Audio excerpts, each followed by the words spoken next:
Dodgers to fall off, they have. Like, what else could you ask for right now if you're a Padres fan? I mean, everything that you've asked for has come to fruition. Everyone wants to fast forward to the division round, back to the same moment that they were last year, up 2-1 over the Dodgers, but there's still 2 months to play. Yeah, right. A lot of really fun times could be ahead of this team, potentially. Now, live from the studios of San Diego Sports 760, it's Jon and Jim. All right, San Diego and Southern California, what's going on? This is hour 1 of Jon and Jim. We'll be with you for the next 4 hours, not 2 or 3, but we will be here for 4 hours. What about 5? No, we're not going to be here for 5 hours. We will for 4. Will Fleming, radio voice of the Boston Red Sox. The Red Sox are in town. Will join us coming up at 2:30. He's been on the show before. And then our Padres Insider, Kevin Acee, will join us at 5:30 as the Padres and Red Sox. I mean, 2 red-hot teams, no pun intended, as the Red Sox, have red in their name. But these are 2 scorching hot teams, both with significant aspirations, obviously, in the postseason. Both, what's interesting? I just thought about this off the top of my head. I had no idea I was going here. One team was widely praised for their trade deadline, San Diego, especially nationally. It's been more critiqued here locally, maybe. Masterclass by AJ Preller. Yeah, that's what you'd hear nationally. Oh, who's the team that made the biggest jump at the deadline? Padres, right? Another team was seen as a kind of a loser at the deadline. That's the Boston Red Sox. They really didn't do a lot. They were playing well and are playing well, and that's continuing right now, but different philosophies to maybe get to the same end result, which is to get to a World Series or win one. But San Diego overhauls everything. Boston's just playing great. They're 8-2 in their last 10. I think they're 23-8 in their last 31. We'll talk to Will Fleming coming up. But you talk about big series. This is one of a series of big series coming up for the Padres over the next month. Yeah, Craig Breslow, who is the Red Sox general manager, destroyed at the deadline. That's right. Like, you did nothing. All you did was trade away Rafi Devers. You did trade for Dustin May. Yeah, a couple of relievers they brought in. Relievers, but nothing of significance. Yep. And they're right in the thick of it. They have one of the better records in the American League, even though they're only the 4 seed in the wild card, because the Toronto Blue Jays have the best record in the American League. Yeah. They're one of the better teams in all of baseball. And ever since that Rafi Devers trade a couple months ago, they have been red hot. They just, that's why it never made sense to me for them to trade Jarren Duran, especially to the Padres. It's just like, if you're trying to win, try to go for it. You want to keep your better players, especially guys that are in control for long term. But anyway, I digress. That feels like it's so far in the past now, even though it only happened like a week ago. The Jarren Duran talk, like Jarren Duran who? Well, we're going to see him tonight here at Petco Park. Yeah, exactly. And you mentioned, listen, it's been a while since the Devers deal too, but they have just taken off from that moment. That was when they had, I forget what it was, they rattled off 9 of 10. I mean, they've had long winning streaks. I think he was traded technically on the 15th of June. I think they were 500. I mean, this was a team that we've talked about it. At one point this year, they were 41-44. I'm talking about Boston, and now they're 64-52. There's a little bit of 2024 Padres in the 2025 Boston Red Sox in that they've taken off in the second half of the year. And then when you look at the other side with the Padres, you just have a team that is maybe playing its best baseball since the first 2 weeks of the year, and they are capitalizing on the moves that AJ Preller made. And that played out again, we talked about it yesterday, that played out in that Arizona Diamondback series when they were winning games with guys like Mason Miller and Ramon Laureano and Ryan O'Hearn. We want to see more of that, obviously, this weekend. I think this is a stiffer test, obviously, than Arizona, but you're throwing the big 3 out there, including King. Now, I don't know what the expectations are for Michael King in start 1 of his return, but you got good starting pitching all weekend long, and this is a great home team, and the San Diego Padres back home at Petco Park tonight. So just back to the Red Sox and the Devers deal. That happened on June 15th. Yep. And at that moment, they were 37-36. They just got off sweeping the New York Yankees. Devers actually hit a home run in that 2-0 win. And you do the math, Jon. So they were 37-36 at that time. They're 27-16. They're 27-16 since they traded him. They've actually been better more recently, but that's That's one of the better records in the sport. And of course, the Giants have had one of the worst records Yeah. in the sport since that day. It's funny how sports work. I said it yesterday. It's not a one-player sport. It never has been. No. It's not necessarily a reflection of Rafi Devers. It is a reflection of Alex Cora and the Red Sox. Whatever they're doing is working. Whatever Mike Shildt and AJ Preller is doing is working. And now you have these two hot teams colliding in San Diego for a weekend series. It's going to be an amazing atmosphere the next 3 nights, warm nights, summer, and just, playoff baseball essentially in August in San Diego. The Padres are definitely putting their best foot forward. You got Pivetta, King, and Cease in this series. Mm-hmm.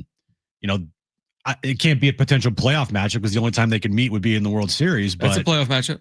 It's a playoff matchup, but it's a World Series matchup, Right. is my point. Right. And a lot of things would have to go right for both of these Ton. teams to meet in the World Series. Yeah. But who knows? I mean, they're two of the better teams in baseball. I would think the Padres are a more complete team than the Red Sox. But, Right. I mean, the Red Sox are putting, good stretches of baseball together. So don't sleep on Boston in this series. It's not going to be an easy one. It's going to be fun, but it's also going to be tough. The story of tonight for me, remember it was yesterday, I think we played what MLB Network said about Shohei Ohtani's 4 brilliant innings and their loss to the Cardinals. No, they actually won that game, John. They won it even though they lost.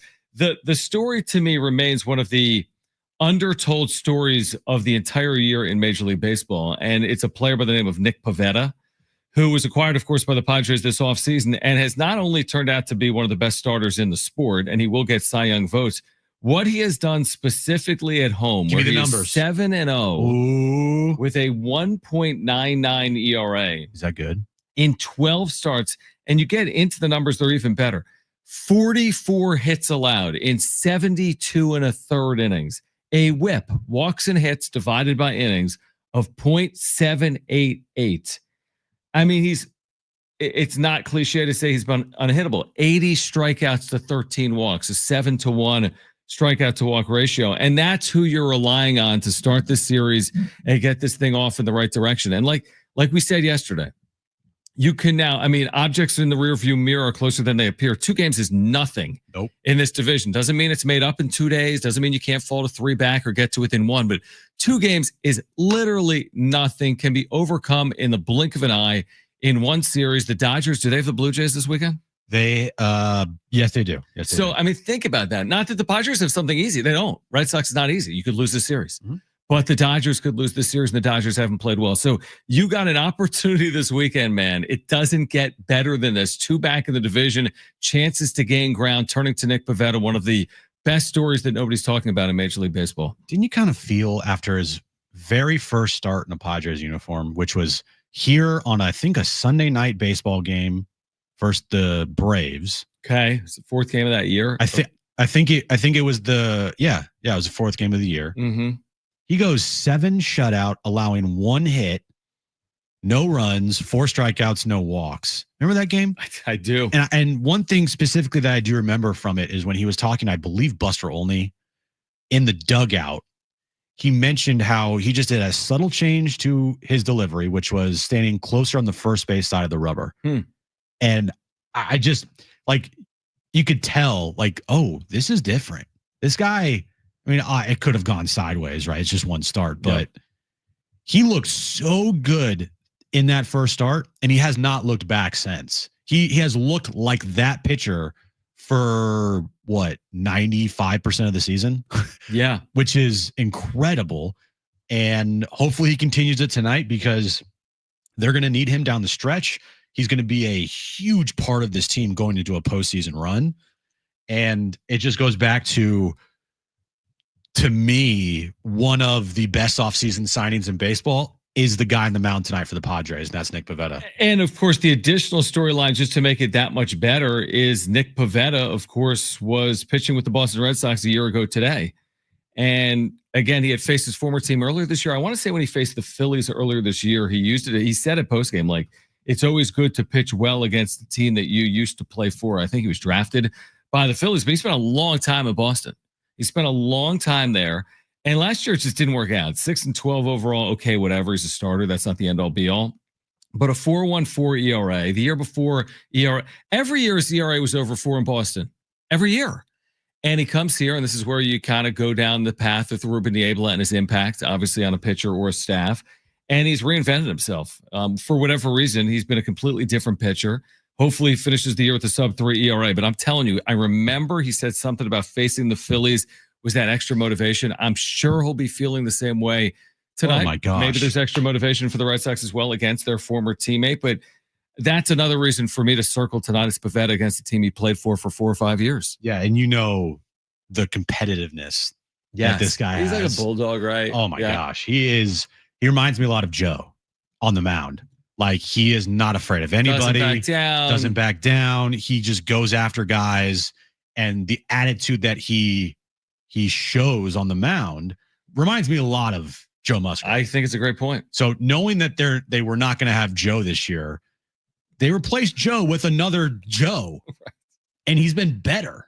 Like, Joe's had some good seasons here, but this season from Nick Pivetta, specifically at home, man, you couldn't have asked for anything more from Nick Pivetta so far. It's just an amazing, amazing signing on like the final day of the offseason by AJ Preller.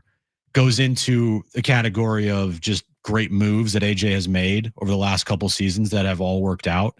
I mean, how many moves haven't worked out? I could count this year where there were moves that didn't work out, obviously, but he quickly replaced those bad moves with moves that I think are going to work out well. And he's made some good moves. And Nick Pivetta replacing the injured Joe Musgrove in your rotation hasn't missed a step. I mean, you're right. I mean, I thought that was pivotal in the offseason. And then again, I think there's reason for praise, even though it's only been a week since the trade deadline. I mean, Nick Pivetta, as we sit here today, Jim, is 6th in the National League in ERA.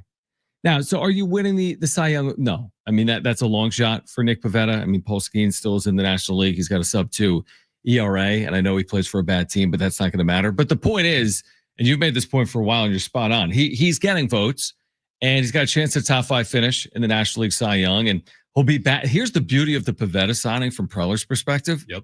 It wasn't a 1-year prove-it deal to go get yourself the money. It's a 2-year prove-it deal, which is so much better considering everything we know. Otherwise, what would we be saying right now? Saying, oh my gosh, Cease, King, Pivetta, they're all going to walk out the door. The fact that you can build around Pivetta, we'll talk about it in the offseason, but you're building around Pivetta for 2026 makes the signing even that much more impactful because you're not getting a show me deal. You're getting him for a second year. And his AAV will, not AAV, but his salary goes up. Will go up by like $18 million. Because right now his base is 2.5 and next year it goes up to 20 plus. Yeah. But like you said, AAV actually, when it comes to taxing the Padres, nothing changes. No, nothing changes. Nothing changes with the CBT numbers, Right. but you're right. They'll pay him more, but then again, they got money coming off the books. And is he not worth it? Is the guy not worth $20 million? Dude, serviceable starters are getting $20 million, and he's been beyond serviceable, obviously, for the Padres. So there's just so much to get into. We're looking forward to doing it over the next 4 hours. We've got a giveaway for you. Will Fleming, voice of the Red Sox at 2:30. Kevin Acee, our Padres Insider at 5:30. If you missed Darnay Trip from NBC7 from yesterday, you'll hear from Darnay as well. We're getting you ready for tonight. And what about the expectations for tomorrow when Michael King returns? We discuss coming up next. Jon and Jim, San Diego Sports 760, live on the iHeartRadio app.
All right, Jon and Jim, San Diego Sports 760. Will Fleming, radio announcer for the Red Sox who are in town, will join us coming up at 2:30 in about 10 minutes or so. By the way, we all remember that one teacher, Jim, who made a difference, who believed in us, challenged us, or just made learning fun. Now's your chance to say thank you to Big Way with iHeartRadio's Thank a Teacher, powered by Donors Choose. Nominate outstanding public school teachers gone above and beyond for their students to win $5,000 to stock their classroom with whatever they need. Today's teacher of the day, Jacqueline Serrano, who teaches at Lexington Elementary in El Cajon. People told us she's been honored with a biliteracy leadership recognition from the San Diego County Office of Education and have helped my students achieve significant growth in reading. Congrats, Jacqueline. You're in the running to win $5,000 for your classroom. Nominate your favorite teacher at iHeartRadio.com/teachers. Are you bilingual, Jim, by chance? Do you know what that would mean? I can speak multiple languages. You've turned into like a languages, you've turned into like a Harvard grad over the last week. No. Yes. Yeah. I can't fool you anymore. Can't even say languages right. Speak multiple languages. There we go. Michael King tomorrow. Okay. Will Fleming will join us in 10 minutes. Michael King tomorrow. Correct. Is he going to look like Michael King? Well, he's going to look like Michael King. Yeah, he didn't change his haircut. No. And even if he did change his haircut, he still is going to look like him. He would still have his name on the back of his jersey, wearing number 34. So you don't think he's had like plastic surgery on his face? No, it's not like he's going to go on, like, we're going to see the guy on the mound and it's like Wandy Peralta. You dyed your hair. With a Michael King jersey on. So he'll look like Michael King, but Correct. will his pitches look like Michael King's pitches? I hope so. Will he show rust? I would say yes. I would say that there's going to be inevitably some rust. I think if he can get through 5 tomorrow, that's a victory in itself. I'm like not MLB Network. Is that even if they lose, that's a win. Right. I'm not saying that, if you get through 5 and give up 9 runs, it's a victory. Right. But if you get through 5 and give up 3, like, I think you'd take that. Yeah. Then you trust the offense. Yeah. Yeah. At this point in the season, after the trades, you trust the offense. Mm-hmm. So yeah, I'm just excited to get him back on the mound and see him out there and finally see, what this team could look like with a healthy full squad. Because Michael King is the missing piece. Not the missing piece, but you get my point. He's the last piece of the puzzle that needs to return to complete the roster. Because right now, it's hard to envision them winning a World Series without Michael King, because you feel like he needs to be an important part of their run to the postseason. We've said that ever since his injury. Like, are they winning a World Series without Michael King? Can you honestly say that? I think the honest answer is probably not. Yeah, no, I would agree. I think that, to AJ Preller's own point, which is like, you have to address weak links. Well, what if you take one of your strongest links away? And that's who Michael King is. That's what he represents. He's not just good. He's been elite. He's been one of the better pitchers in the National League. And I thought he showed it on a very big stage last year in the postseason. So I have confidence in Michael King. I always go back to what he did against Atlanta at Petco Park last October. 12 strikeouts and 7 scoreless innings. That's not easy to accomplish. That's rarefied air for any pitcher in the postseason. It's like one of the best performances in Padres history. No doubt. In the postseason. No doubt. They don't have a zillion games. Now, I remember against the Dodgers, it wasn't near as good in the one start he made. No, but he did give up the grand slam to Teoscar Hernandez. That's what I recall. But then he kept it there. And then the bullpen took over and got the job done. And they won 6-5, I think. In that game, yeah. I think it went 5 innings and allowed 5 runs. But again, here is a guy that you're counting on in the postseason. And I think you just want to see him build up and shake the rust off. Like, he doesn't need to necessarily lead you to the postseason. We think they're going to the postseason. Right. I haven't been saying when they get King back, they're going to the postseason. No, I've been saying get King back because their chances of winning World Series go up with him because of what he's capable of doing in the postseason. I just really want to see this team with a healthy rotation. Right. Because you haven't had that all year long. Michael King. That's what you're getting this weekend. You're getting the best foot forward from the Padres. Now, it happened to line up this way, and I'm assuming they lined it this way. So then it lines up this way next weekend against the Dodgers, which is smart. And then it probably lines up the following weekend against the Dodgers as well. Does it? I'm just doing the math on this, Jim, because doesn't this mean that Pivetta misses the Dodgers by throwing tonight? Because that means he pitches the final game of the Giants series. You know what? You're probably right on Yeah, that. because that's 6 games. But that would mean then King would start game 1, Cease Cease was- game 2, Darvish game 3 against the Dodgers. Correct. And then the following weekend, Or was it Cortez the last time the Padres played? it was Cortez. So then it would be Cortez. Oh. So they're actually not, unless they switch things up, they're actually not lining it up specifically you for that could, series. But I you don't know have if an you off day. would because you have 2 series against the Dodgers. So you probably aren't lining up your rotation in back-to-back weekends. And Good I'd have to point. do the math on it. Right? So it's, because you play, so Dodgers next Friday, Saturday, Sunday, Yep. and then the following Friday, Saturday, Sunday. So back-to-back weekends against the Dodgers. One in LA, one here at Petco Crazy. Park. Oh my God. This is like the appetizer. This is an amazing appetizer. Oh, this is for like, sure. I want to do the Colin analogy.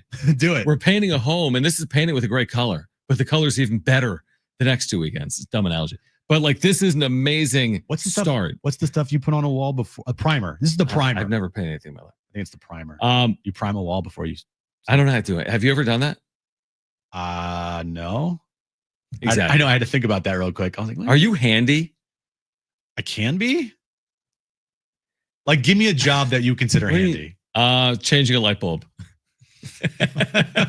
Yes, I can change a light bulb. Can you change a flat tire? How many people can honestly change a flat tire, though? A ton of people. 70470. Start it with team if you can do it. Can I don't you? think it's no. Are you serious? Can I do dishes? No, you I can't tell do anything. Kristen no. I can't change a flat tire. I've never done that before. Can you fix an engine? No. Can you fix a leaky faucet? Yes.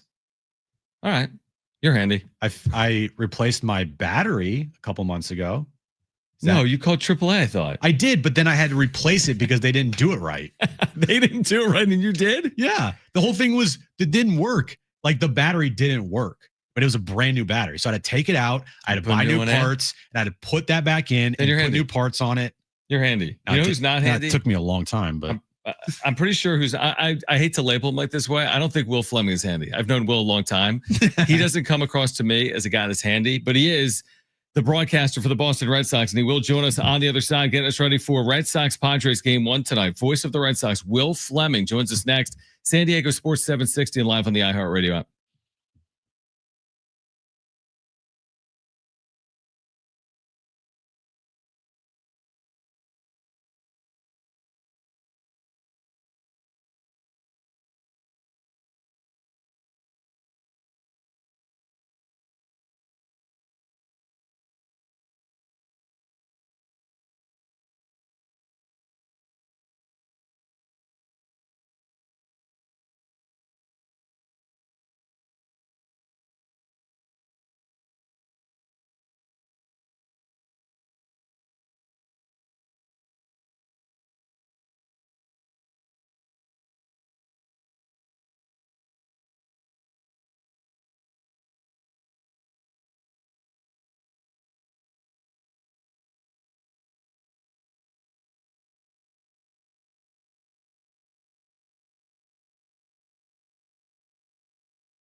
This update's brought to you by Anderson Plumbing, Heating and Air. Padres start a 3-game series with the Boston Red Sox starting tonight at Petco Park. 6:40 first pitch. Nick Pivetta on the mound for the Padres against Walker Buehler for the Red Sox. And tomorrow night, SDFC takes on Kansas City on the road. 5:45 kickoff time. 5:15 is when our pregame coverage starts right here on San Diego Sports 760.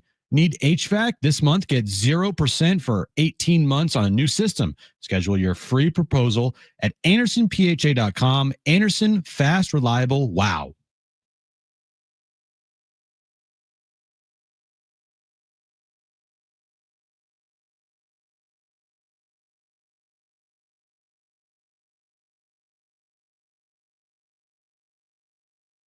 All right, Will Fleming, radio announcer with the Red Sox, is scheduled to join us. So I'll text him and say, pick up your phone. And I use a phone emoji.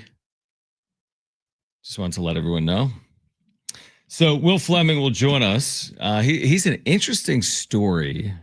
Not that I don't know if anyone cares. Interesting story. Will Fleming He's an interesting story? Yeah, because out of college, he got into finance. He went to Stanford, got into finance, and then in his career, he's like, I don't want to do this. And his brother was already calling games for the Giants. Right. Dave. And then Will, after a handful of years out of Stanford and working, was like, I'd rather do this. And he worked his way through the minor leagues and then got elevated to a radio announcer for the Boston Red Sox. And you're still with me. And I'm still with you. That has always been kind of a constant. He says it isn't ringing, Brent. I blame iHeart.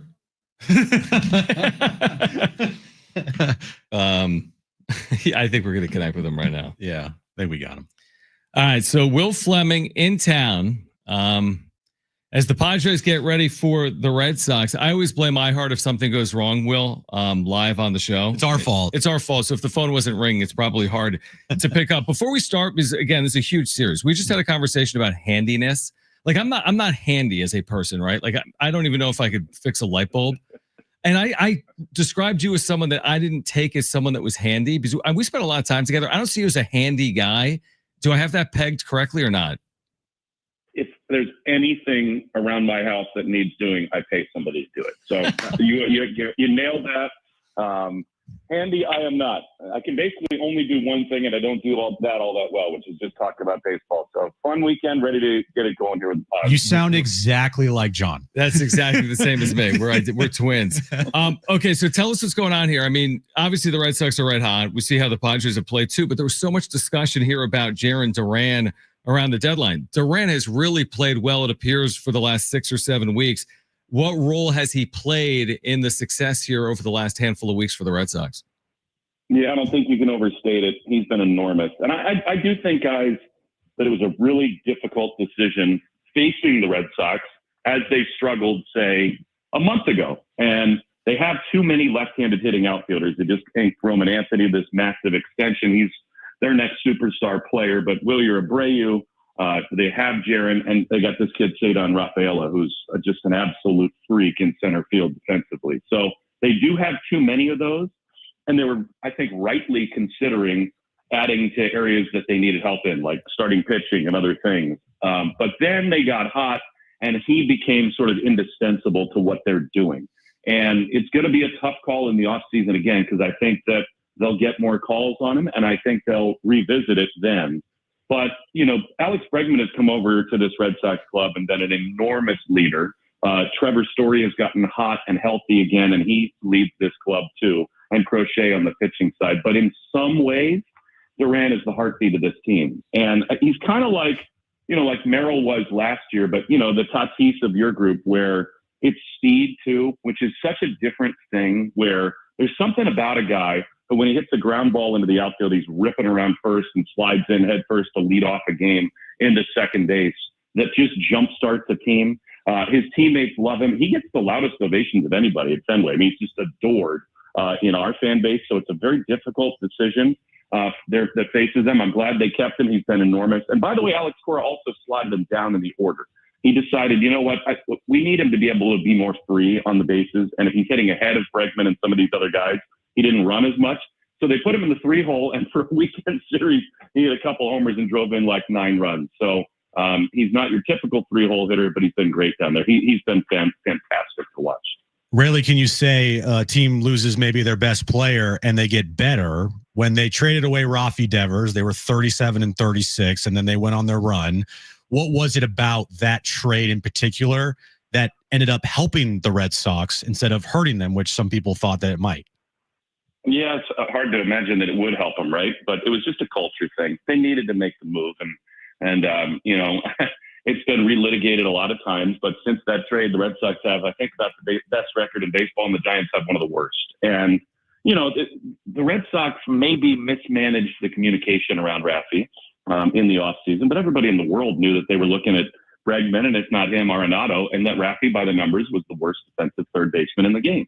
And so whether it was his agent or the front office or whomever didn't properly communicate it to him, it was plain as day that he needed to not be the Red Sox third baseman once they got Bregman in the mix. And then Bregman gets hurt, and Tristan Casas gets hurt too.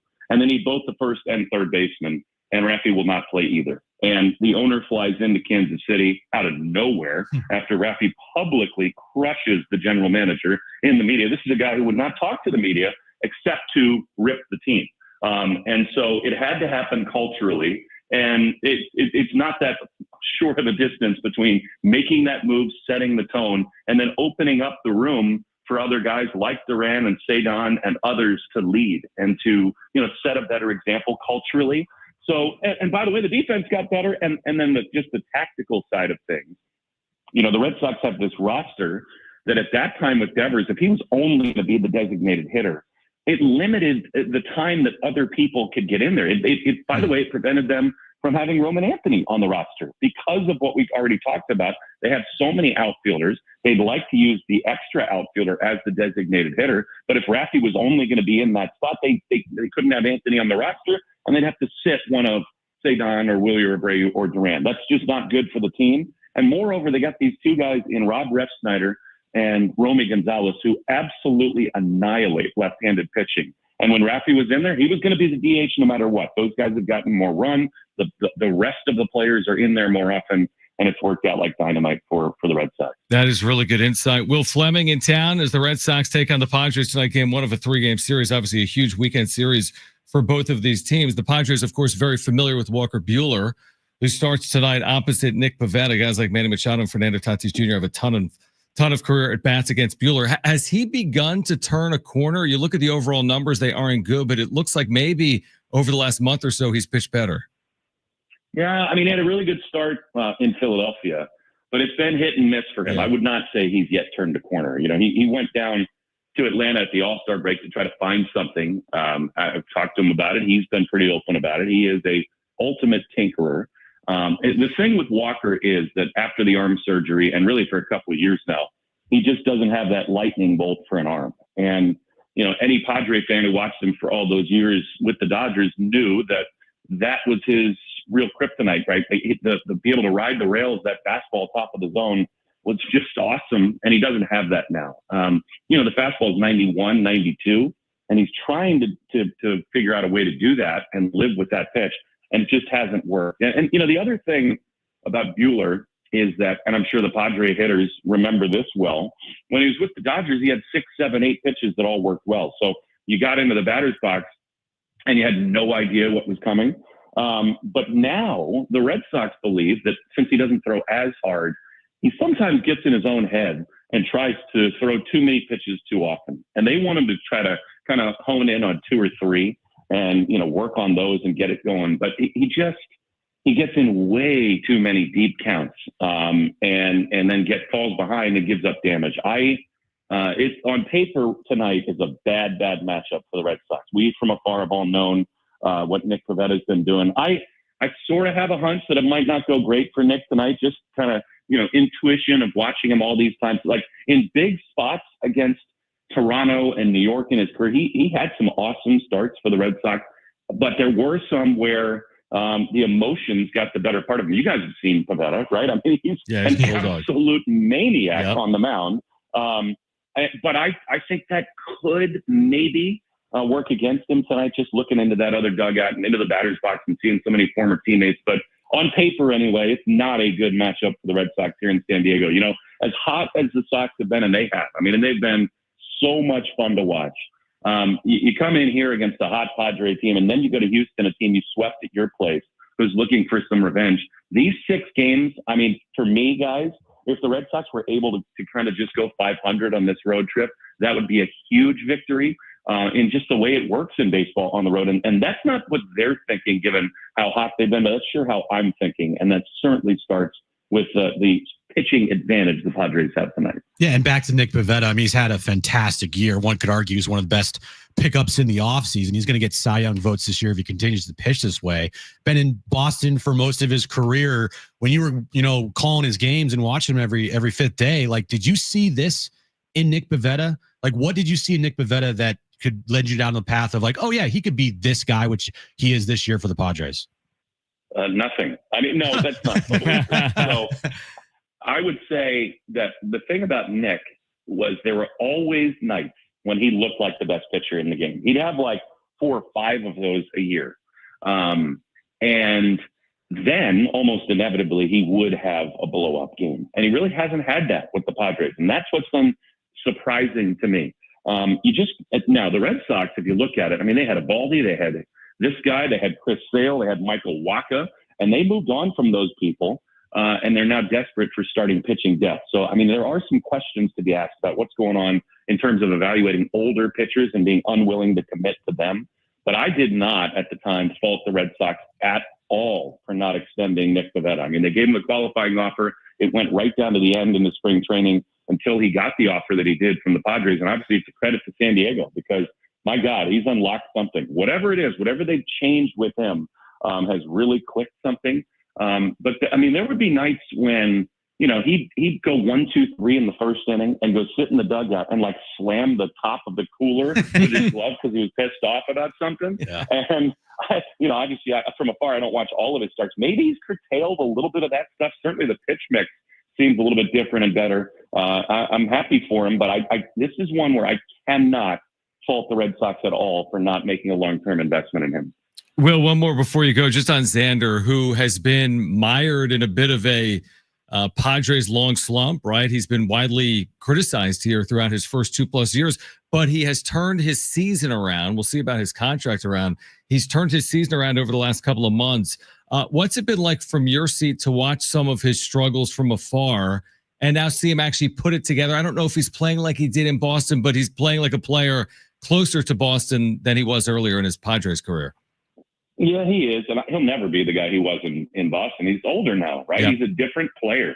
And that's just part of it. And I think, it's a good thing he's not in a place like Philadelphia or New York or even Boston as a free agent coming over with that contract, because he's not ever going to live up to the deal. He isn't. Like, it was a stupid number to give him. It just was. Like, there's no way to justify the actual contract. Now, the Red Sox at that time should have made him a better offer, and he probably should have finished his career in Boston. He's beloved. And as you guys know, like, he's one of my all-time favorite guys. And so it's been hard to watch him struggle as he has in San Diego. I think the Padres fan base, I hope anyway, now this is so hard to do, but you need to just forget the contract, right? And just hope that he gives you production for the next 3-4 years. And he started to do that. These homers that he's hit have been super important. And we remember all those times with the Red Sox. When he gets hot, he can carry an offense for a while.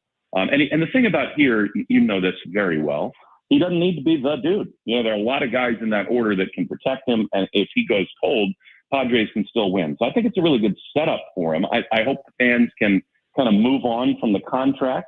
And oh, by the way, this is true of all the guys they have, whether it's Machado, the huge dollars he's making, all of the money they've given to all these pitchers, the trade for Miller, everything. The Padres are in this mode that in some ways the Red Sox were 25 years ago. And that is, none of that will matter. No one will care if they win a World Series. But they do have to. I mean, they've got the kind of roster, the kind of pitching, the offense, although, it's been a little bit erratic at times. They've got the club that can win the World Series. And if they do, you won't care about overpaying for Xander or the dollars that you've committed to Machado and Tatis and all these guys. It's World Series or bust, which is why AJ deals like a maniac, like he always does. It's a really fun team to be a fan for in that way. And I get the sense that it's going to be a very fun 3 days here. Extremely well said, Will. We love your perspective. We appreciate you taking time. Have some good calls. Enjoy San Diego. We know it's tough. It's going to be tough this weekend. It might be 78. Yeah, it's gonna be a little hot, so we apologize. Bring a fan. I was gonna get some fish tacos, but instead I got to hang some drywall here. So I appreciate you guys having me on. Perfect. Jim will be over shortly. Thanks, Will. Appreciate it, man. My pleasure. See you, buddy. Great stuff. Will Fleming, radio announcer for the Red Sox. We react to that conversation coming up next. Jon and Jim.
All right, Jon and Jim, San Diego Sports 760.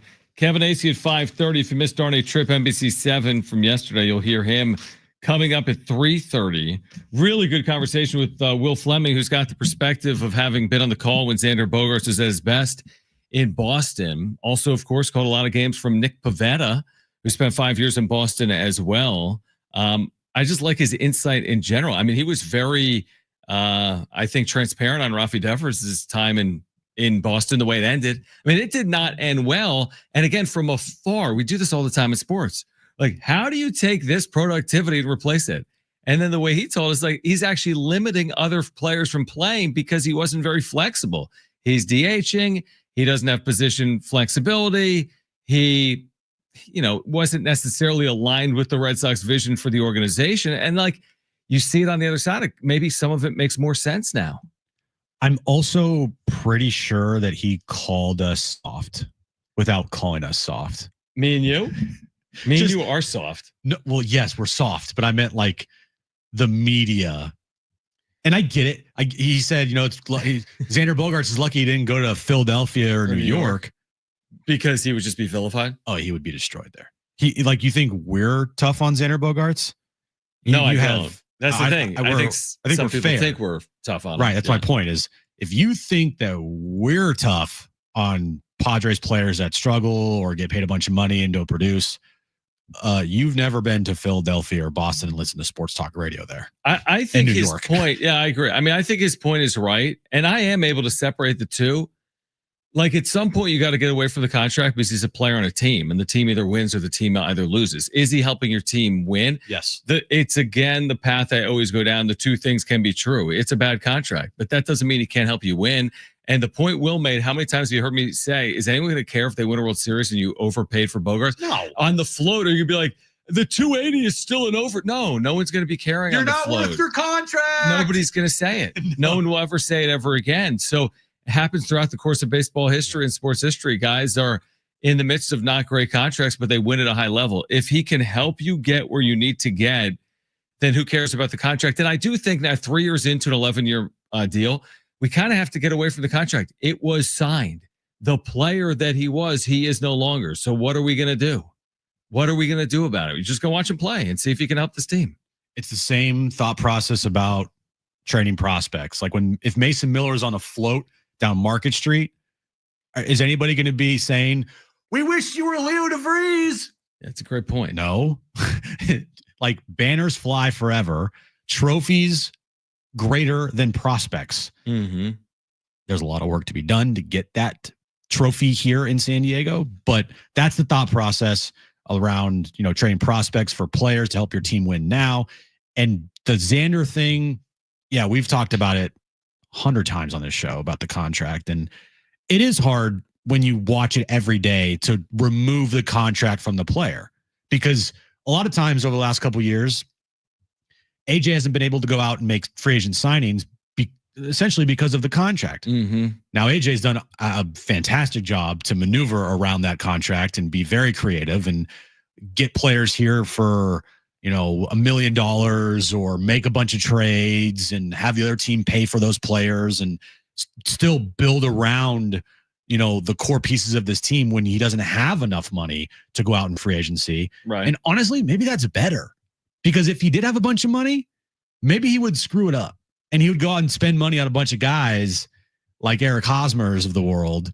And then instead of having two players on your team that are, not worth the contract, you would maybe have like 4 or 5. Well, I mean, it's kind of AJ who got himself into the mess. Correct. Because you're right that because of Xander, AJ doesn't have money. Well, because of AJ doesn't have money too. So he hasn't had every move work out perfectly, as we've said a lot of times. I will say that the thing with Xander is, you want to see it.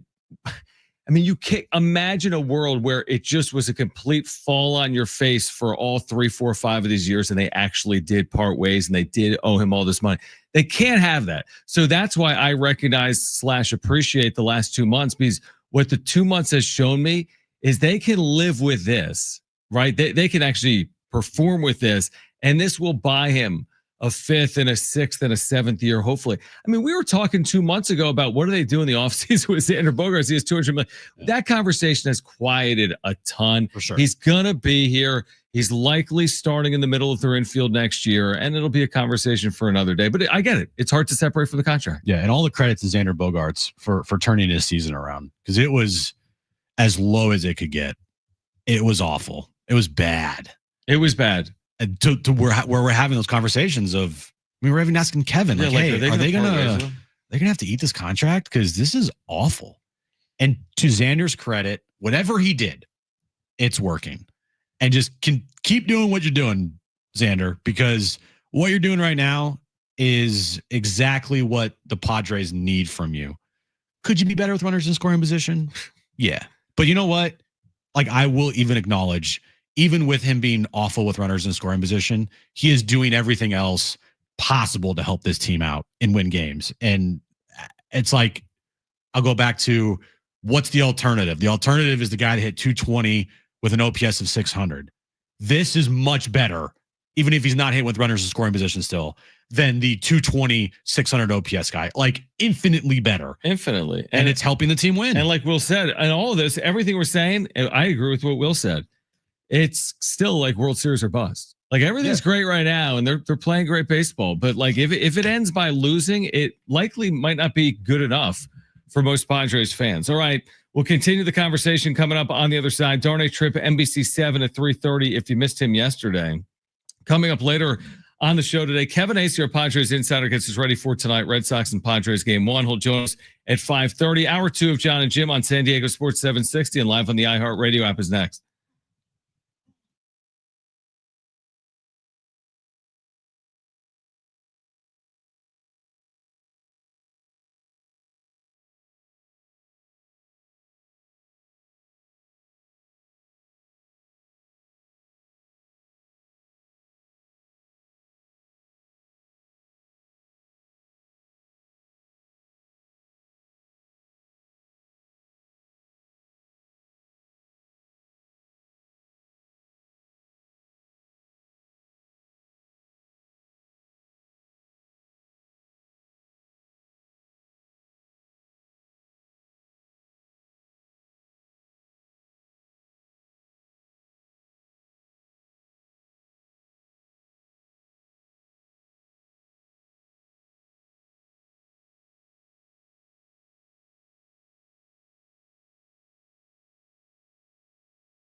All right, this update's brought to you by the Jim Buttrell Real Estate Team.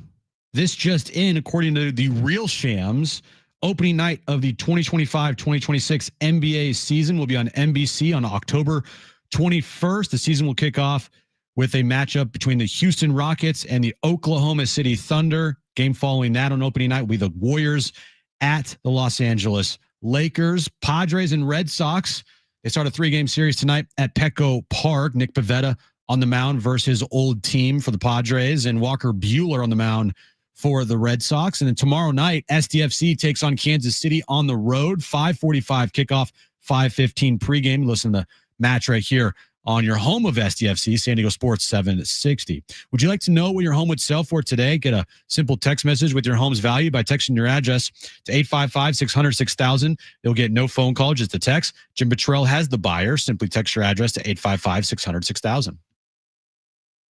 Previously on Jon and Jim. You wanted AJ to upgrade the roster, we upgrade the roster. You want them to play better, they're playing better. You wanted the Dodgers to fall off, they have.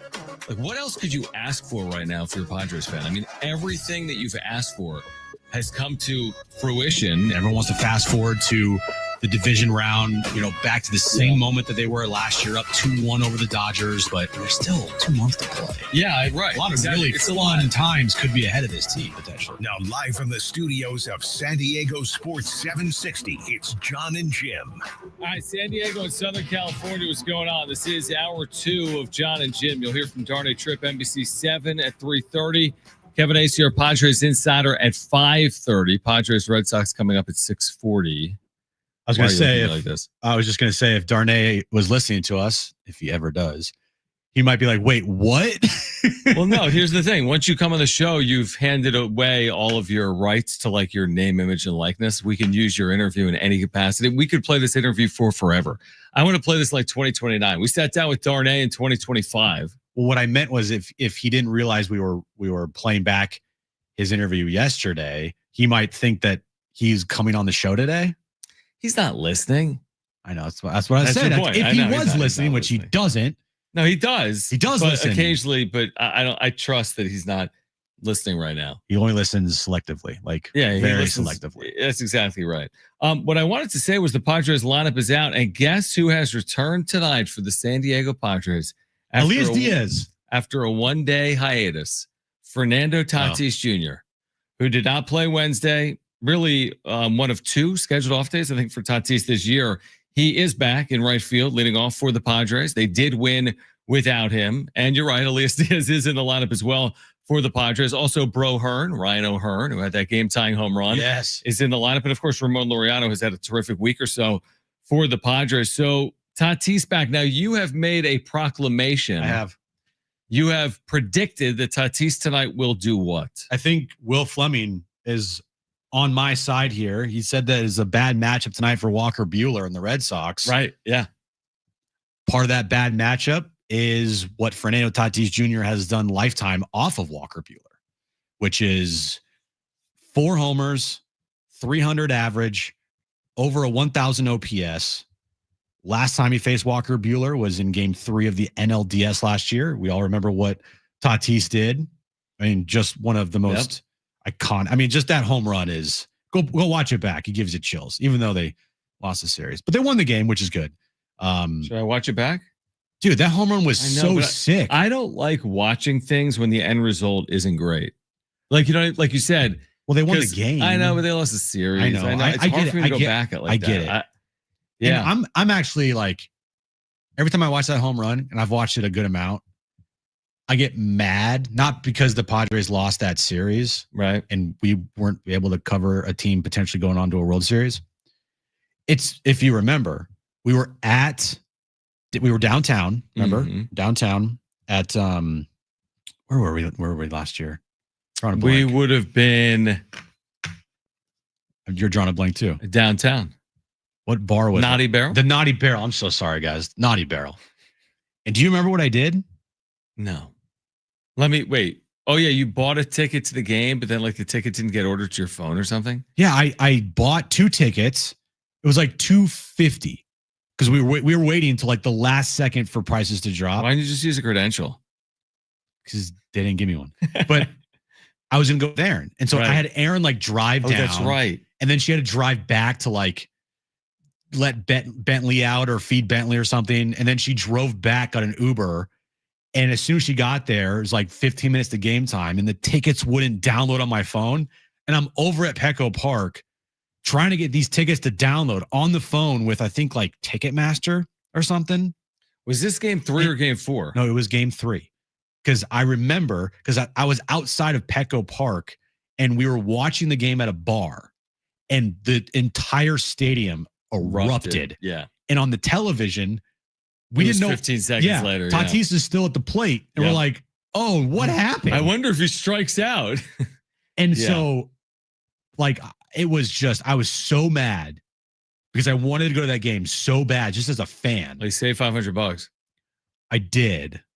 But still, to be there for that experience and the moment, because they did end up winning, and it was an awesome game. This is the first time I've watched it since the offseason. Honestly, the second the offseason started, I didn't want to really think about it. You know that feeling there's just a weird feeling. And it's like only one team wins. We get it. Like, are you really not going to watch your team all offseason because you didn't win a World Series? But it was so disappointing last year. Dude, it wasn't that they didn't win a World Series. It was that from this moment where it's game 3 and they win this game and Tatis and the city are in a frenzy and it's almost inevitable, from this exact moment to the disappointment 2 days later is insanity. They didn't score again. I know this began the stretch of 24 consecutive innings, the next inning, in which they didn't score. Now, to your point, they won this game. Right. 6-5. They didn't score at home in game 4 behind Dylan Cease. They didn't score behind Yu Darvish in game 5. That, to me, that's why that makes this game tough for me. Like, thinking about this moment in time is a weird thing to think about. But now that we fast forward, I'm all for Walker Buehler not looking good tonight. You look at his numbers this year, they've been awful. To your point, Tatis has been excellent against him. The Padres are familiar with him. This is a game. Padres are a huge favorite tonight at home against a good team. -175. Win this game. You should win this game. Behind Nick Pivetta, this is a game you absolutely should win tonight at home. Well, it's not going to be easy. No, it is easy. I have decided it. Oh, it's easy? Very easy. No, of course not. I mean, it's baseball, but bro, have you seen the Red Sox lineup? No, but I've seen the Vegas odds. I mean, I'm just based it on like the Padres should win this game. Well, it's because of the Red Sox pitching. Yes, and it's because of Nick Pivetta. Nick Pivetta has been great. Yeah. The Red Sox lineup is deep. It is. I looked at it today. Yeah. Like this kid here, and Will Fleming talked about him, Willer Abreu. Mm-hmm. Dude's got 20 home runs on the season, 62 RBIs, is an 800 OPS. He's 26 years old. He's hitting 7th in the lineup. I thought Bregman, who's missed time, has been terrific. When he's been out there, Alex Bregman's been really good. Dude. 900 OPS, right? 900 OPS. Jaron Duran's OPS is almost at 800. Trevor Story, by the way, we all remember Trevor Story, former not Red Sox, Rocky. Dude's got 18 home runs on the season, 73 RBIs. They're young outfitters, right?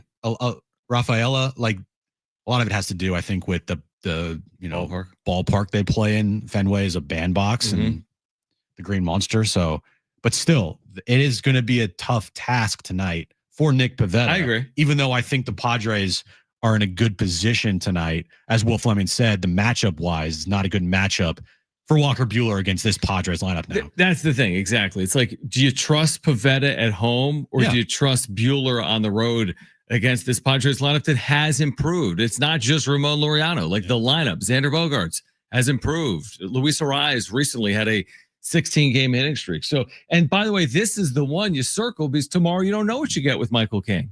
This is the proven Nick Pivetta 7-0, 1.99 at home guy, where tomorrow it's the topsy-turviness of a guy that you haven't seen in 3 months, and you don't necessarily want to turn things over to your bullpen for 6 innings, but if you have to, you will. So this is the one I've circled. And then Dylan Cease, we'll see. It seems like he's pitched better in the second half of the year, and he's going to pitch Sunday afternoon in game 3. Yeah, I'm excited for this game tonight.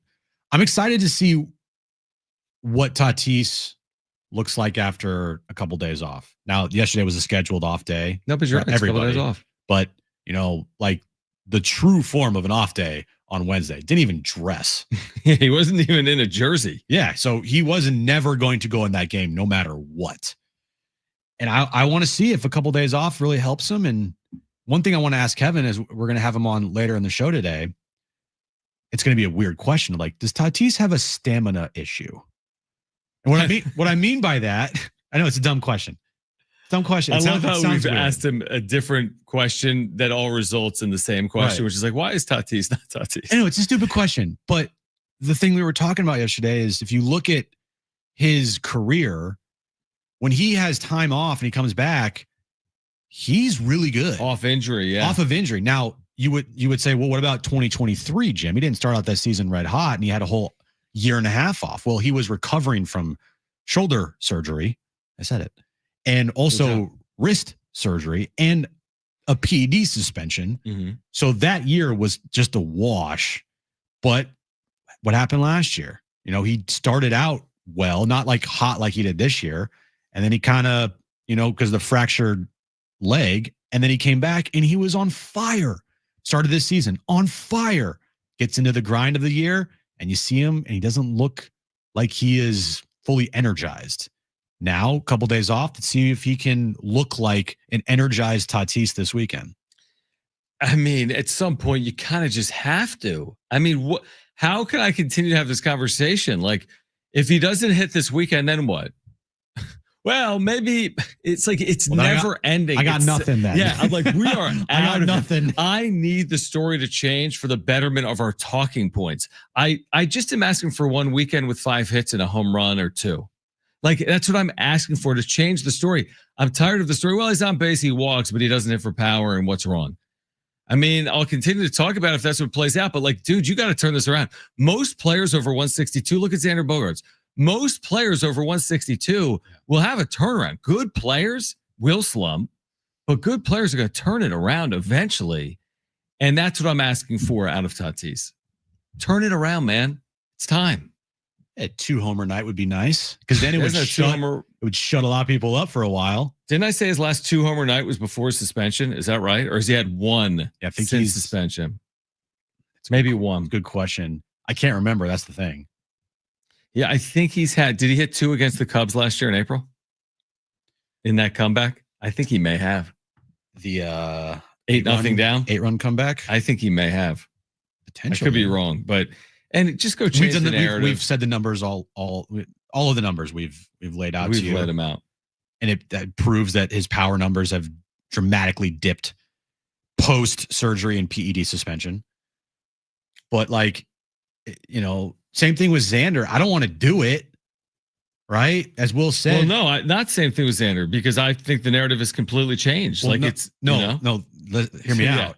As Will Fleming told us, you got to just stop thinking about the contract and just start thinking about what he's doing to help your team win. With Tatis right now, it's like stop thinking about what Tatis was and start thinking about what Tatis is just doing to help this team win. It's really hard for me to do that because this guy was on pace potentially, and I know it was a small sample size, but like you saw a generational talent guy that was going to maybe win a couple MVPs in the next 5, 6, 7 years. Now we're like, hey, he walks. And his defense. Yeah. By the way, his last 2-homer game, you may recall that 8-3 loss to the Giants March 29th last year. He homered twice in that 8-3 home loss to the Giants on March 29th. Okay, start of the season. And that was forever ago, the last time he hit more than 1 home run in a game. All right, on the other side, again, Darnay Trip, NBC 7 at 3:30. Padres and Red Sox coming up tonight at 6:40. We're getting you ready. This is Jon and Jim, San Diego Sports 760, and live on the iHeartRadio app.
All right, Jon and Jim, San Diego Sports 760 had a good conversation about Darnay Trip about the Padres. You'll hear that coming up at 3:30. Kevin Acee will join us at 5:30, where Jim will ask the stamina question to Kevin. So don't go anywhere. Just stay in your driveway.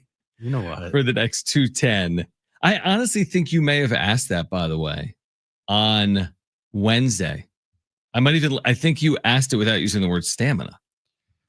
Probably. I mean, like you said, we've asked every single possible type of question that you could ask about, can you explain Tatis' struggles? I think you may have asked it like, does he get worn down over a long year?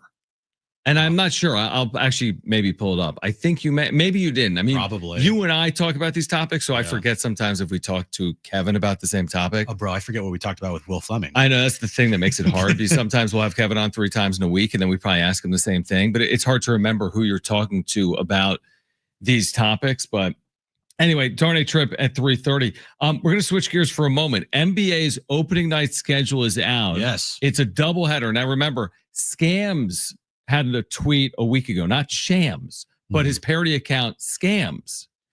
And we actually read on air and talked about it. And Scams said Clippers at Lakers, Rockets at Thunder, NBC Peacock opening night, this new TV deal. October 21st. October 21st. He got 3/4 of it right. So what is it actually, according to Shams, NBA's opening night? It is actually the Houston Rockets at the defending champion Oklahoma City Thunder that will open the season. So we got that right. October 21st on NBC. And then the nightcap following that game will be the Warriors in LA versus the Lakers at Crypto. Great doubleheader. Kevin Durant's debut with the Houston Rockets, Oklahoma City coming off a title, and then just the veteran stars of the league for the last 2 decades with the Warriors and the Lakers. Skinny Luka. Yeah, great doubleheader. Yeah, a Warriors team that has made 0 moves this offseason. If they're not going to win it all, then they won't win it all. And then the Christmas Day schedule apparently is out as well, according to Shams. I feel like when we talked about it and we guessed, we nailed half. We almost got it all right. I said there's no world that we could ever live in where MSG isn't hosting a noon Eastern Christmas Day game with the Knicks. Well, they will be hosting a noon Christmas Day game at MSG. How is it possible? Is there a deal in the MSG? Is it have to be Knicks at home? It's like a Cowboys always on Thanksgiving type of it deal. Really is. Detroit always on Thanksgiving. It's crazy. So Christmas, no times are announced, but the way that he puts it, you can tell which one's going to be like the ABC or the NBC, excuse me. I guess like primetime game. Okay. So Cavs, Knicks, that will be the first matchup in the morning. Probably 9 a.m. Pacific, noon Eastern. Spurs at the Thunder. It's a good matchup. It's a good matchup, yeah. Rockets at the Lakers. My guess is that is the primetime ABC game. Like the 5 Pacific. The 5 p.m., yeah. Yeah. Mavericks, Warriors. And then Timberwolves, Nuggets. Nuggets are like they're always like the final game of Christmas Day. They really are. You're right. It's like, 7 p.m. Pacific, throw the Nuggets game on. Yeah, the one thing I would say is oftentimes with the NBA, remember what they tried to do to get us to watch before Christmas was the NBA Cup, right? Like the big, that's still a thing I literally forgot about. Exactly. That was the big thing 2 years ago. I don't think really people got that into it. The October 21st start, I get it. It's a long year. You play 82 games.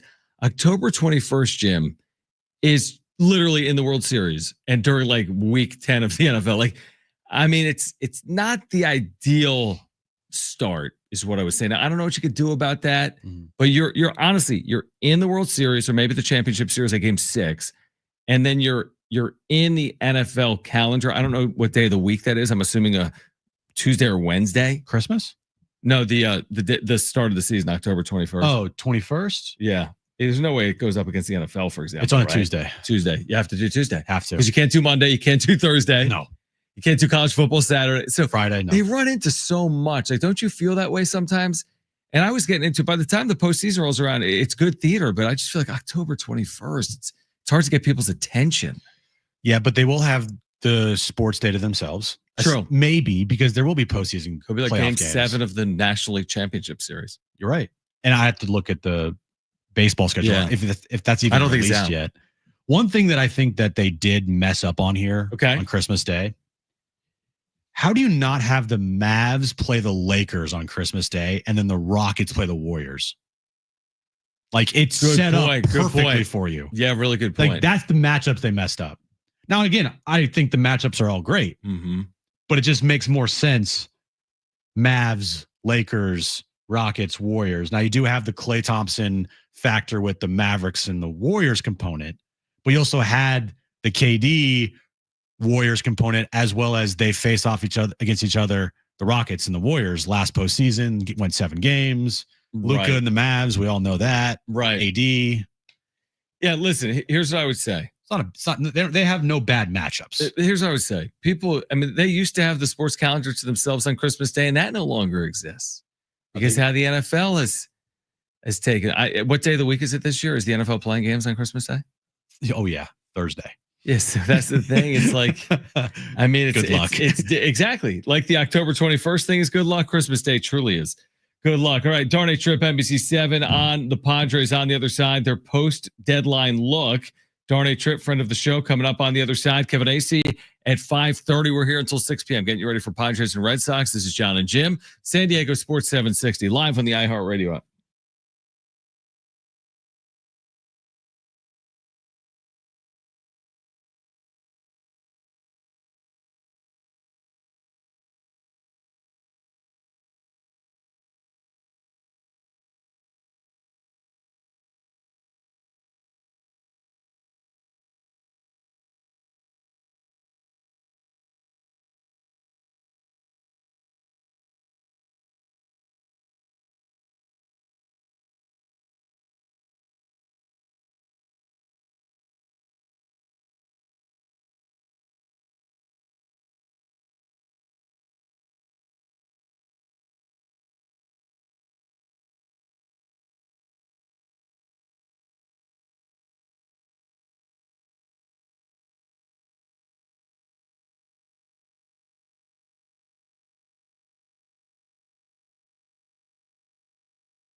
All right, this update's brought to you by the Jim Petrell Real Estate Team. As we just said, Shams reporting moments ago, the opening of the NBA season will tip off October 21st on NBC. It will be the Rockets and the Oklahoma City Thunder. The following game will be the Warriors in LA against the Lakers. Padres start a 3-game series against the Boston Red Sox tonight at Petco Park. Nick Pivetta on the mound for the Padres versus former team, and Walker Buehler on the mound for the Red Sox. And tomorrow night, SDFC takes on Kansas City on the road. 5:45 kickoff, 5:15 pregame. Listen right here on San Diego Sports 760. Would you like to know where your home would sell for today? Get a simple text message with your home's value by texting your address to 855-600-6000. You'll get no phone call, just a text. Jim Petrell has the buyer. Simply text your address to 855-600-6000. All right, Jon and Jim, San Diego Sports 760. The wrap coming up at 4 p.m. Kevin Acee, our Padres Insider, getting us ready for game 1 of this Red Sox series. He will join us at 5:30. We have a giveaway for you today in the 4 o'clock hour as well. But if you missed Darnay Trip, NBC 7 with us here on Jon and Jim and providing his thoughts on A.J. Preller and his moves at the deadline. I mean, it's been awesome. I think, that's probably the obvious take just based on what we've seen so far.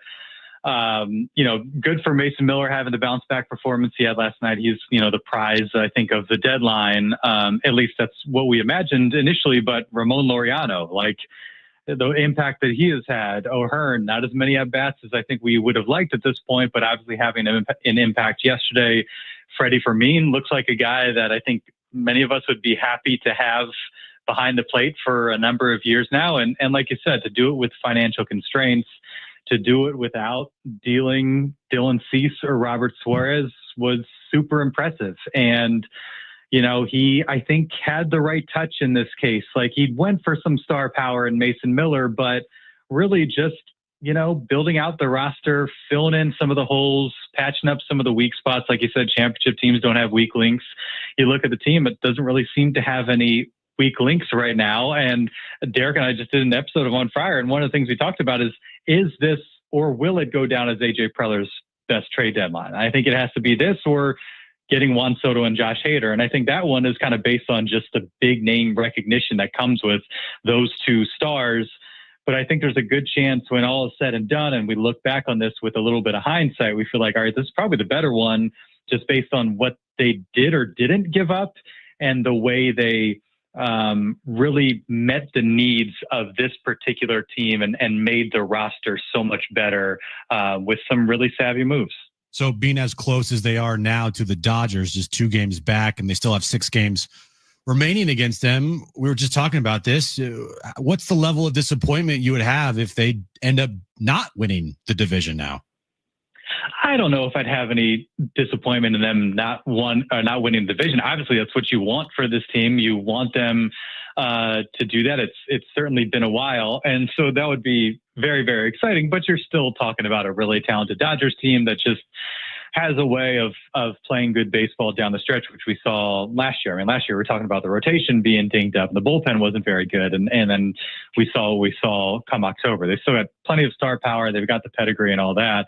And so I think the excitement of winning the division would be at a much higher level than the disappointment of not doing so, because realistically speaking, we weren't really thinking that was an option until they pull off these moves to the deadline. And the fact of the matter is the Dodgers haven't been playing particularly good baseball. They've been losing to teams you wouldn't expect them to lose to. Mookie Betts hasn't been very good. He had a 3-hit night the other night. So part of it is the Dodgers not playing to the level that maybe we expected them to, and that's opened the door on top of what the Padres have done, the way they've been playing and the moves that they've made. But I would just look at it as a positive rather than feeling let down unless it's there for the taking and the Padres just don't play well. But if they play well and they kind of match the Dodgers and somehow fall short, just get in the playoffs. You're probably going to run into them again, and let's see what happens in October. Yeah, that is an interesting perspective. Like if they were to hand it away, like if they had a 2-game lead with 4 to play and then all of a sudden they didn't win the division, I think that's different than where we are right now. Darnay Trip is with us from NBC 7. Where do you land, Darnay, in the Fernando Tatis Jr. scale of it's been a good year or it's been an average year or it's been a down year? That's a good question. I think when he made the All-Star team, it reminded us of, how good he's been in the field and just the overall production level. And he had a really good couple weeks after that. And you're thinking, okay, I think one of my second half predictions was that Tatis would be like a top 3 MVP finalist. That's not looking like a great prediction. Good job, Darnay. Yeah. Sorry about that. Totally Jim Russelled the situation. Wow. I mean, you have to look at it.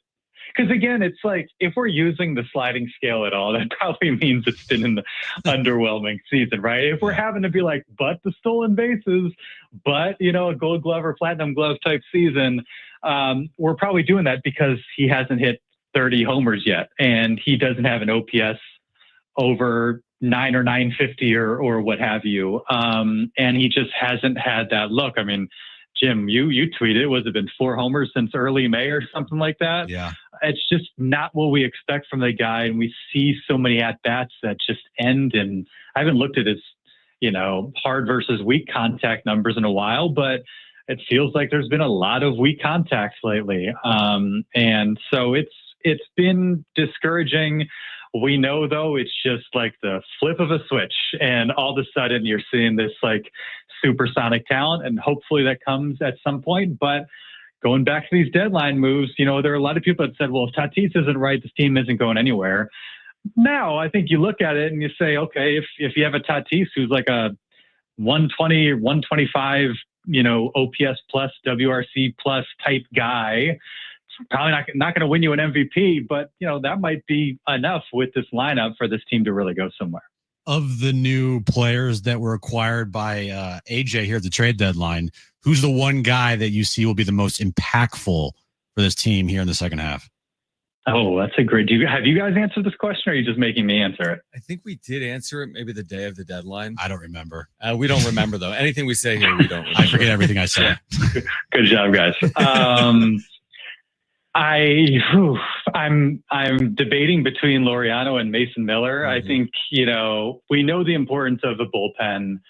And so to have an arm like that, and, it's not like a starter, a guy that you see every 4 or 5 nights. You see him, twice in a 3-game stretch. You can see him pretty regularly in a playoff series. And so I think a guy like that, just based on the talent, but then you think what Laureano's done and the fact that, like, we've already seen there might be limited opportunities for Brian O'Hearn.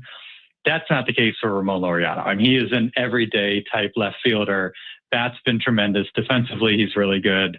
And he just hustles, runs really hard on the bases. So I'm stuck between those two. I'll go with Laureano, just a chance to impact the game in a number of different ways. And doesn't he seem like the type of guy that could be really annoying for an opposing team, an opposing fan base, just the way he plays hard, not a huge personality, flashy guy, but just seems to do the right thing. I could see him being really kind of the gem of this deadline. Obviously long-term, you hope it's Mason Miller, but in the near term, I'll go with Ramon Laureano. Darnay Trip with us right now, Jon and Jim. So they're getting Michael King back, and it's been nearly 3 months. I think he last pitched in the middle of May. How much is he a linchpin here in terms of getting them where they want to go? I mean, potentially huge, and another thing we discussed is for so much of the season, you've had to rely so heavily on kind of like the depth options in the rotation, like Randy Vasquez on down, and shout out to Randy Vasquez. Like, he can be in my rotation. Like I enjoy watching him, and it's been cool seeing him have another really solid year. But the fact that, like, it's now down to Nestor Cortez, a guy that is like a proven veteran major league arm. And, maybe you need those depth guys, the Waldrons, the JP Sears of the world. But right now you don't necessarily need them in terms of your top 5, unless you're going 6 days or what have you to help out Darvish. To bring in Michael King, and not just an arm, but potentially their best arm. He and Pivetta or Cease, if Cease is like looking like Dylan Cease, Michael King is right in that mix, and a guy with, Cy Young caliber stuff. To bring him back in, I think, is enormous. We've seen what he's done in the postseason. We saw it last year against Atlanta. He's really, really stinking good. And I think what's encouraging about the nature of this particular injury is it's not one that I don't think you necessarily worry about re-injuring like a tendon or a muscle or that sort of thing. It seems like this freak thing. That's the way he's discussed it. And I think that's given him a lot of optimism that he can make an accelerated return and get back to being who he wants to be, because you're not worried about like a muscle given out or that sort of thing. So getting Michael King back is huge. And it just really feels like the pieces are falling in place for the Padres at a really good time. I was just a little off on my Dylan Cease prediction of him getting traded. No, you just said it was 100% and a guarantee. Yeah, again, I was a little off. John looks like a genius. John, what'd you say, like 20% or 0% No, I or something? said more likely than not he stays. 51-49. Okay, there we go. Yeah, I was an idiot. This is, again, it's not even the first time. I don't think you were alone, though. I think a lot of people, I expected it. I was surprised, and there was all the talk about the Astros. I was like, all right, here goes. Something's going to happen. Right, exactly. It felt like in the last 30 minutes of the deadline last week, like, okay, they're gearing up to trade Dylan Cease. And I was going to go with like, now that they didn't trade Cease, how much confidence do you have in Cease going forward the rest of this year that he can continue to pitch well? I mean, he's pitched fine in the second half. He's had one really bad game, but his other starts in the second half for the Padres, like, they've been pretty good. Yeah, and it was Friday that he came out and was really, really good in his first start after the deadline. And yeah, it's in there. Like, we know it's in there. And even the start before that, I think it was when he gave up the grand slam, like Mike Shildt had just spoken about how, it looks like he has no hitter stuff. And then just there's a one big swing or one big at bat or inning that things kind of get away from him. And if he can eliminate that and kind of hold steady, then you're looking at a guy that's obviously going to be really effective and a huge asset to the rotation. And so it feels a little bit like Blake Snell in the past, where one big inning and it kind of goes sideways, but it's in there and he hits his groove and he's really good for a long stretch. We've been waiting for that for Dylan Cease, but I believe it's in there and hopefully it shows up at some point, because again, like Michael King, that's another one of the things that kind of changes the calculus with this team when you start to consider what they might be capable of the rest of the season. Darnay, we appreciate you putting up with us and joining us here as regularly as you do. We were actually we were talking about this earlier. We were very surprised how quickly you responded to us this morning. Yeah, well, he didn't want to play. I agree. He didn't want to play the cat and mouse 400 text game just to say you're going to come out at 4:30, right? We just cut to the chase. Let me just tell you how much better my life has been once I muted that conversation. Oh, we talked about that too. We talked about this. How about this? All three of us have it muted, but here's the other thing. I tried to leave the group chat, and I even Googled it, and the iPhone will not allow a 3-person group chat to have someone depart. It has to be 4 more people in a group chat. So we were thinking, hear us out here. We were thinking of adding Annie to the group chat, and then whoever dumps out first, like, you're lucky. Yeah, but I'm not going to do that to Annie. No, it's great. I don't see any of the alerts, and I look at my phone. There's 35 missed messages, and I say, all right, I'll get to that at some point. That's great. Appreciate you, man. Thanks for hopping on. Thanks for having me. All right. On the other side, we're going to hear from Mike Shildt. He has just spoken with the media, Jim, at this hour, 3 hours in front of Padres and Red Sox. Mike Shildt speaks. Love to hear it. But he only speaks for 3 minutes and 1 second. I don't like it. But we're going to hear from Mike Shildt on the other side. Kevin Acee will join us at 5:30. We're giving away tickets today to Australian Pink Floyd. This is coming up August 17th. So just about a week from now at the Cal Coast Credit Union Open Air Theater. We'll give those away in the 4 o'clock hour. Kevin Acee at 5:30. We hear from Mike Shildt, Padres manager, next on Jon and Jim.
All right, Jon and Jim, San Diego Sports 760. Next hour, your chance to win tickets to see Australian Pink Floyd at the Cal Coast Credit Union Open Air Theater. That's on campus at SDSU, August 17th. Tickets and info at Ticketmaster.com. Kevin Acee coming up at 5:30.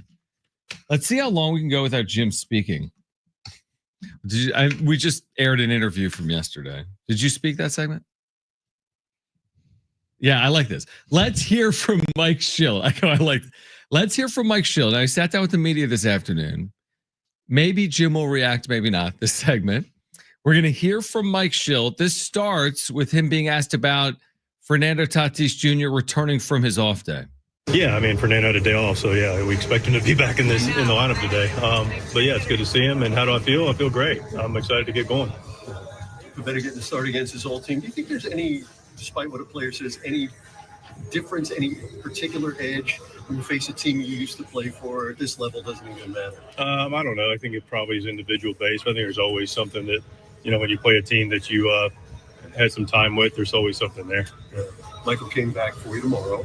We talked to him. He's excited. Obviously, you are too.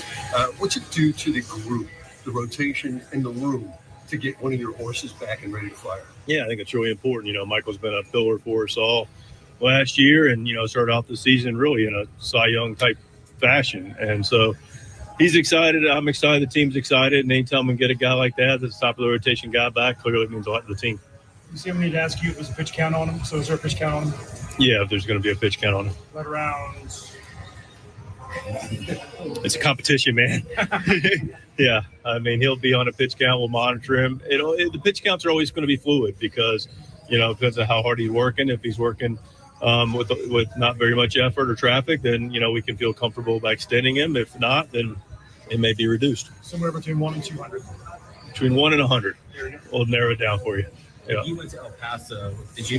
Was it clear to you that was going to be a one rehab and rejoin the team? It was clear that was a good possibility that was going to be on the table.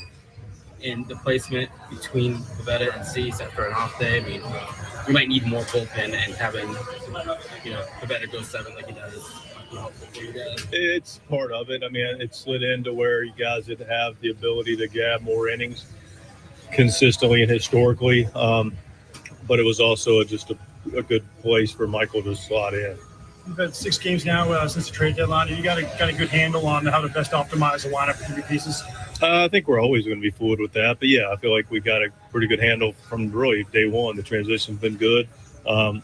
Continue to work and see what these guys can do and bring and get the moving parts all trying to work the best way possible together. But, yeah, I feel pretty good about it. For me, he was sitting behind a first-out Hall of Famer for a long time in Kansas City. Getting him in here to seeing him every day, what have you seen from him?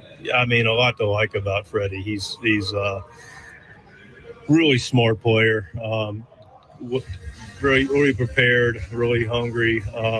He calls a good game, receives a good game, throws the ball well, takes good at bats. That's what the game calls for. He's just a really professional guy that, for me at least, clearly knows how to play the game to win.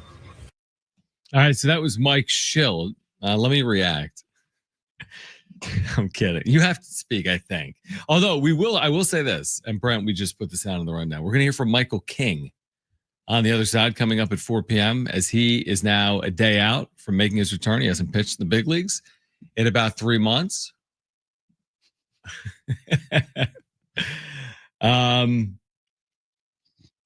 What I think about what Mike Shildt had to say, Jim, what did I think about that? I will say this about Shildt. See how long we can go without Jim speaking. I will say this about Shildt. Ever since the trade deadline, and Jim has sensed this, I can tell just on his mannerisms, he's been a little shorter. He's more to the point. He was probably asked 7 questions there, and we only had 3 minutes of audio. It used to be you ask him one question, and where do I start? Wow, look at this lineup. Now he's like matter of fact, business, right? Like that's how it seems to me. What do you think, John?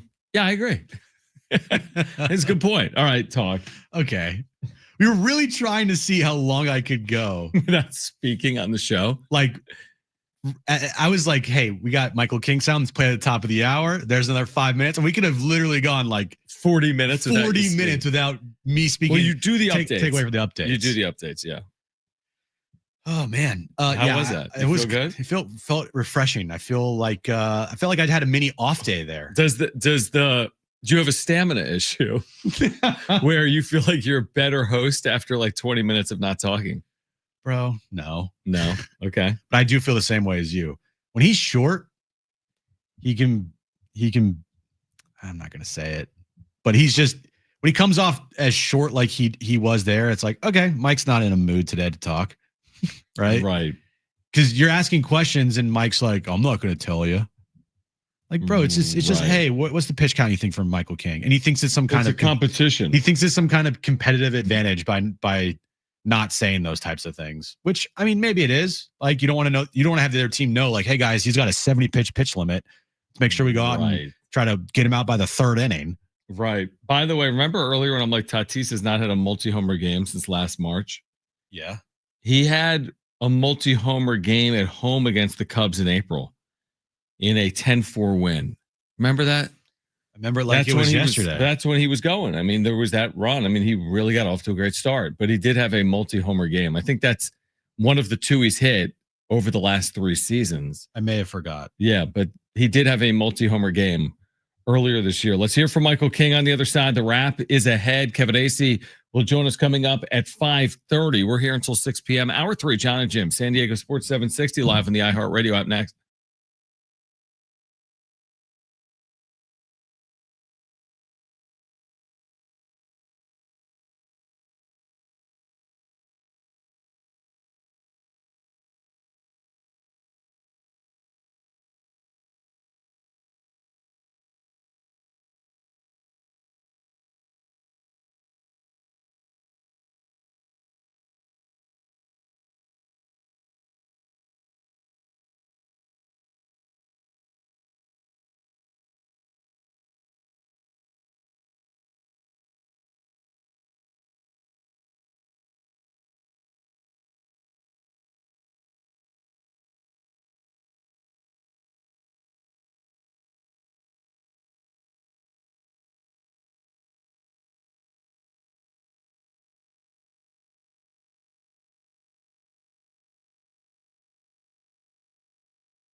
This update's brought to you by the Jim Petrell Real Estate Team. Padres Red Sox start a 3-game series tonight at Petco Park.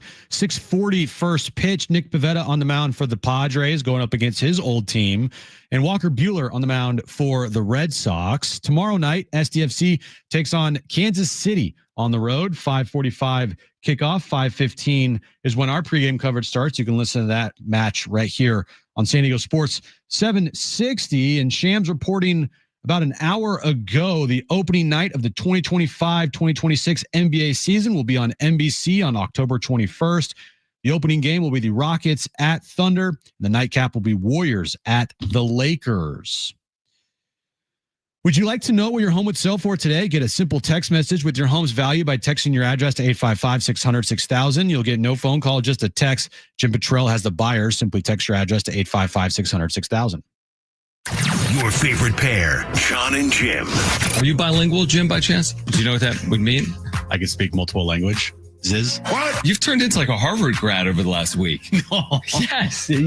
I can't fool you anymore. Can't even say languages right. Speak multiple languages. There we go. Check out the big brain on Brad. Now, live from the San Diego Sports 760 studios, it's Jon and Jim.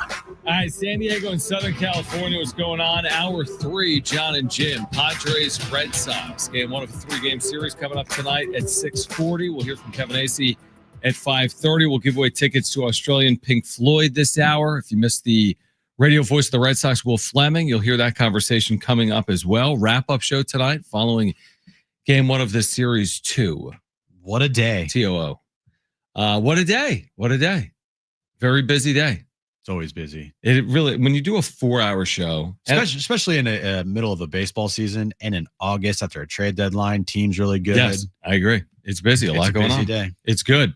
All right. So Michael King, we haven't seen him. I mean, we've seen him, but we haven't seen him on the mound in months, right? It was the middle of May. It was very surprising when he went out.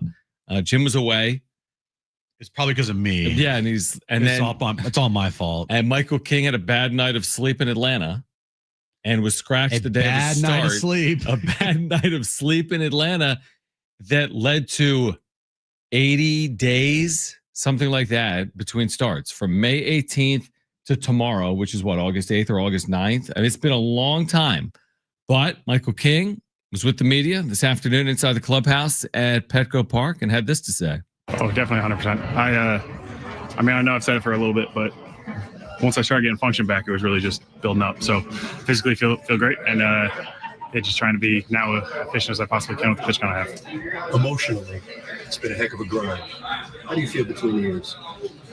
Great. I definitely had my pity party, but a lot of fun things have happened in these last couple months. Obviously, I'm a dad. I got a bunch of new teammates. We're playing really well, and it's been a fun last couple months. So I'm just glad to be part of it now. Always agonizing when you have to sit and watch everybody else do their thing and you can't be a full part of it. I know you tried your best to be supportive and whatnot, but now you get to really contribute the way you're capable. What does it mean to you to get this shot when it seemed like for a stretch the season might even be in doubt?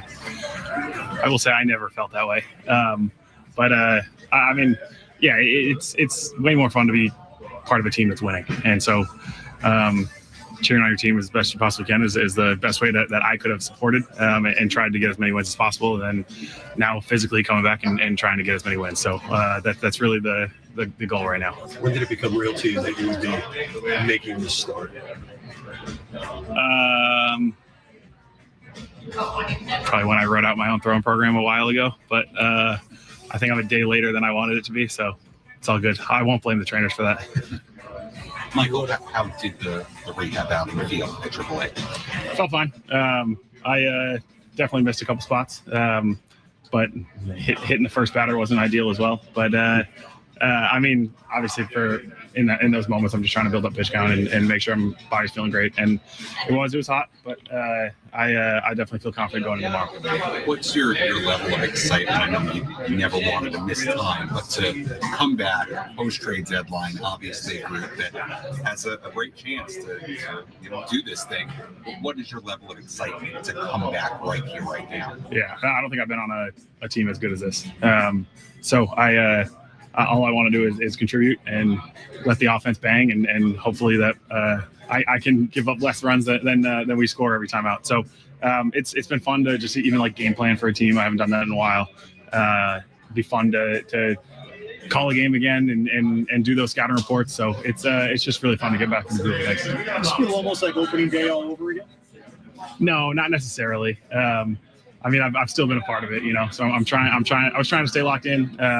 Shildt gave me good advice of like really trying to almost pretend like you're going every fifth day, and then not going every fifth day. So I've been mentally trying to stay prepared for everything. Definitely felt a lot different than a normal like off season and build up. Did you kind of pitch count on you tomorrow? You're gonna have to talk to Shildt about that one. Not self-imposed. Isn't that in your throwing program? I mean, didn't you dictate everything, right? Did you have an idea of what you want to do, what you can do? I definitely have an idea, but I don't know if I'm the final say. I just want to be as efficient as possibly can. That's really the main goal, and we got a dominant bullpen, so give it to those guys with the lead. When you're saying this is the best team that you've been a part of, how much of an extra motivating factor was that for you to get back? Absolutely. I think that, like top down, if you're looking at even our team last year or any team I've been on, it's best bullpen I've been a part of, best rotation I've been a part of, probably best lineup I've been a part of. And when you have all three of those guys working, it's a pretty tough force. So the excitement for me to actually be a part of it is definitely real. You wrote your own program. Did you go to El Paso knowing you only need one rehab assignment? I kind of pushed for no rehab assignments, but you have to give and take in a negotiation. Did you throw in the bullpen afterwards? You hit 61 pitches? No, 61 is it. Okay, so we're thinking 80-ish is normal. Whatever you think. Okay. Sorry if this was asked, but can you be a silver lining here, just the fact that you have some time off?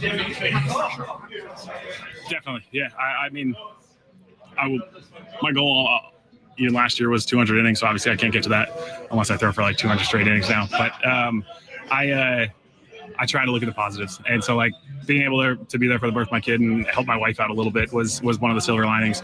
But then I mean, I want to be as fresh as I possibly can for September and October, and hopefully we can make some noise here at the end of the season. How anxious is your wife to have you just back? Well, baby should be here tomorrow for her first baseball game, so that'll be fun. We're gonna try to get her out of the crowd and the crazies and the fans here. But I mean, she's been super supportive of me, and I can't thank her enough for what she's done for our kid, and even just being able to like let me be myself and do my rehab and obviously family's first, but like still know that I have another job to do. So she's been taking on much more of a role than I'm sure she expected, and she's absolutely crushed it. So it's really cool to see. Was there ever a point where you're like bouncing around the house and she's like, "You got to go to work. I need you out here"? I hope not. I hope I'm a helpful hand, but and I obviously miss her every time we're on the road, that kind of stuff. But I mean, I would hope that she would answer a no, but probably I've been annoying at some point. Man, so the media really wants to know, especially Derek Tuggerson wants to know his pitch count for tomorrow. I mean, everyone. It's always I get it. It's an interesting pool part going. of it. Yeah, but everyone knows the answer, which is what did he throw in AAA? 61. So it's probably 70. 15 more. Yeah. I mean, he's definitely not throwing more than 80 pitches. He certainly isn't throwing fewer than 55 pitches if everything's fine. As Shildt said, it was 70 pitches. Yeah, Shildt said it's between 1 and 100. Yeah, so it'll be 70 or 75 pitches. The interesting note there is that while he was on the IL, he became a father, which we knew, but his child will be at Petco Park for his return to the mound tomorrow at Petco Park, which is a pretty cool note for Michael King, but he seems amped up. And Padres fans should be amped up as well. Yeah, and it's honestly, I'm not going to overreact to his start. If it's 4 1/3 innings and there's a little bit of laboring in there and it's not perfect and it's 3 or 4 runs, it's one start. If he's healthy out of it, that's what's going to matter for me, especially just right now with them pointed in the right direction. 9-2 in their last 11. They don't have to win every time out. You know he wants to win every time out. It's not like you have to sweep the Red Sox. I just want to see him healthy, looking like himself, and pitching more effectively as the season goes on. Welcome back, Michael King. Oh, by the way, your first start is against a red-hot Red Sox team. And oh, by the way, your second start is against the Dodgers in LA. Good luck. Right. And oh, by the way, your third start maybe is again against the Dodgers. We have to see how that lines up. Maybe. It might be against San Francisco. And I think you're right. I think it's San Francisco. I think you're right. King would be scheduled to pitch Friday night at Dodger Stadium, if I'm not mistaken. Right. So then Saturday, Sunday, Monday, Tuesday, Wednesday would be a Giants game, and then you would miss the next weekend. Yeah. Thursday, Friday, Saturday, Sunday. You're right. So you got Red Sox, Dodgers, Giants. And then would it be Seattle on the road? Seattle. That's not easy. Thrown right in. But here's the thing. He's their ace, right? I think he's capable of being their ace. Like at their best, you would put Michael King as At your the one. top of the rotation. Yeah. I think I would too. If all of them were healthy and they're all pitching their best, it's hard to say that Michael King wouldn't be your game one starter, because guess what? He was your game one starter last year. Right. You're right. And they had a full rotation. But we didn't know Musgrove's arm's going to blow up. No, I'm serious. I know. Yeah, exactly. We didn't. You're exactly right. And it was King in game one, dominant, 12 strikeouts, no runs against Atlanta. So yeah, this guy's your ace. You're getting your ace back. That's a huge boost for a team. When you know you're getting your ace back on the mound and you're already playing really good baseball and you made all these trades and you upgraded your team and you addressed all your weaknesses. Yeah, it's like the Shildt line, which again is so cliche, but it's true. I mean, you get a Michael King back in the second half of a year, and there is a lot of real value. Even beyond a trade deadline, you don't know what you're getting at the deadline. You could look at numbers and be like, oh my gosh, look at this player's numbers, and we're just going to trade for him. He's going to be great. But you know who Michael King is if he's healthy. We've seen it play out. He's made his 40 or 50 starts as a Padre. The variables with a player like, for example, Ryan O'Hearn was a very good player with Baltimore. We don't know that's who he's going to be. We were encouraged by what happened the other day in Arizona, but we don't know he's going to live up to that.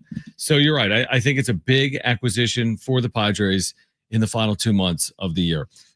Let's get to the wrap on the other side of a break. And then at 4:30, if you missed it, Will Fleming, radio voice of the Boston Red Sox, with more on tonight and this 3-game set at Petco Park this weekend. But we'll get to the wrap on the other side. Will Fleming at 4:30. Kevin Acee, our Padres insider, will join us live at 5:30. And also later this hour, your chance to win a pair of tickets to see Australian Pink Floyd August 17th at the Cal Coast Credit Union Open Air Theater on campus at San Diego State. Tickets and info at Ticketmaster.com. The wrap. It'll come your way next on Jon and Jim, San Diego Sports 760, live on the iHeartRadio app.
AM radio keeps vital voices accessible. Congress can secure its future, but we need your help.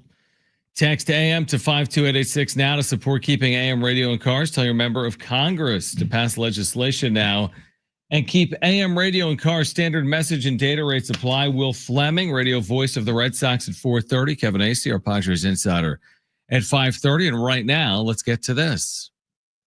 It's time for the wrap. Presented by Sombrero Mexican Food. Check out their website at sombreromex.com. Will Michael King go 5 innings tomorrow? I'm going to say no. I'm going to say he goes 4 innings tomorrow because I think this Red Sox lineup is tough, and it's his first outing back, and I don't think they're going to push him at all. So I'm going to say no. He doesn't go 5 innings tomorrow, but he gives you 4. Yeah, I agree. I don't think he's going to go 5 because that pitch count, which will probably be in that mid-70s, and you're talking about high leverage innings. It's the major leagues, the adrenaline. I don't think they'll push it, would be my guess, in his return. But hopefully he's effective in the innings. He does work, hopefully between 4 and 5. I don't think 5 is impossible. But with this bullpen and with the off day and with Pivetta tonight, I don't think you need him to go 5 innings, truthfully. So hopefully 4+ effective innings for King in his return to the mound tomorrow night. Next question. Which NBA opening night game are you looking most forward to?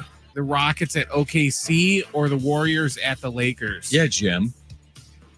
Well, I mean, my answer is Warriors Lakers.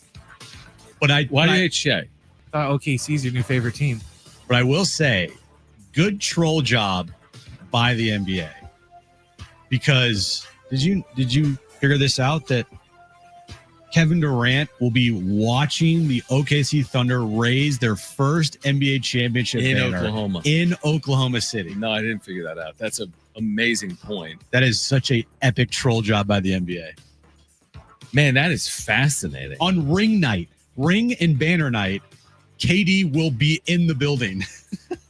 Dude, and he has obviously become persona non grata. There was the first half of his career in Oklahoma, and then he left. And then they ended up winning without him. I think the fans of the Thunder are okay now because they have a championship. Yeah, maybe, but I don't think he's a very well-liked figure. I don't think so either, but it's not like it was when it was peak hatred when he joined the Warriors in 2016. Yeah, definitely, 100%. And it's been so long now, like you just said. I mean, it's been a decade since he's been there. And the funny thing is, it's not that funny, is that Houston has a legitimate shot heading into the year to, I mean, again, maybe be in the conversation at the end of the year to challenge Oklahoma City in the West. So I would say, truthfully, I'm more looking forward to Houston and Oklahoma City because you got a champion against Kevin Durant with a new team. I mean, Golden State and Lakers, we see like every day. Let me ask you this. Bonus question. Which game gets the better ratings? Which game is first? 8 o'clock Eastern will get a better rating than 10:30 because half of the people at 10:30 aren't awake. Even though it's Lakers Warriors? I mean, it's a great question. Let's see. I think 10:30 Eastern, you're pushing it from a ratings perspective because all the East is sleeping. I think it's going to be close. Maybe close, but I think ultimately OKC edges it out. If you switched it, it would obviously be Lakers Warriors. But because they play at 10:30 in the East, I think it'll be Oklahoma City Houston. But it might be close. It may. Okay. I circle that. Remember, we'll have to look up those ratings. Next question. I already forgot. Me too. Will Fernando hit a home run this weekend? Yes, I'm calling it. At least one home run, and he's hitting that tonight. Like, I'm calling the shot. You said he's hit 4 home runs off Buehler. It's 5. 4 regular season. And then the last one in the postseason. Gotcha. I think tonight is a very good matchup for Tatis. I think he sees Buehler very well. Obviously, the numbers back that up. So, yeah, I'm going Tatis is going to hit a home run this weekend.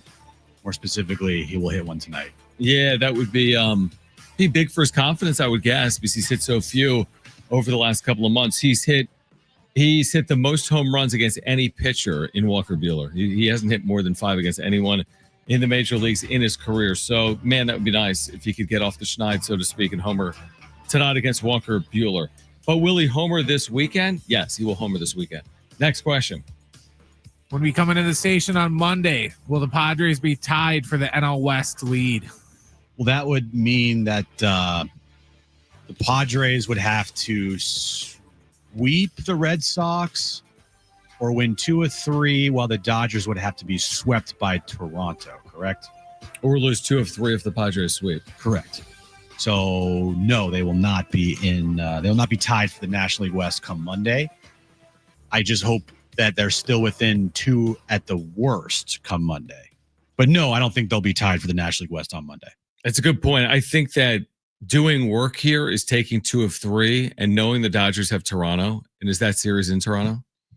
No, it's in LA. It's in LA, right? They just showed inside Dodger Stadium on MLB Network. Yeah, I think you take 2 out of 3 and you're fine. You're absolutely fine. Because what are you going to be? 2 games out at worst?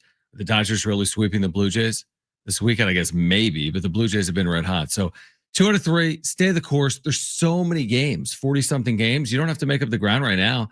You can do it against them. You can do it after that. I mean, you're fine. If it was 6 games, now you're thinking about on the margins. Got to pick up a game here or there. Yeah. It's 2 games. Yep. Go win 2 out of 3. You're not going to be worse than 2 games out, in my opinion, come Monday. I hope so, because I want that series next weekend to be like first place on the line. Oh, yeah. I want that series to be first place on the line. I want the following series, the following weekend, which will be here at Petco Park, to be either, first place on the line or the Padres have the lead in the National League West. Yeah. Because this place will be bonkers. I'll say this too, because when you're playing those divisional games, you're like, man, you're a game out, and then you lose. Like, oh, so much to overcome, and then you win. You're like, we're so close. I mean, there's again the 2-game swing when you're in a division. You're playing the team that's in front of you basically every night. Represents a 2-game swing, so it's just so magnified. And we'll talk about it more as we get closer to next Friday night. But the bad blood that these teams had for each other. I mean, Mason Miller even said it on Foul Territory. He's like, yeah, one of the first things I was told here is we don't like them. Right.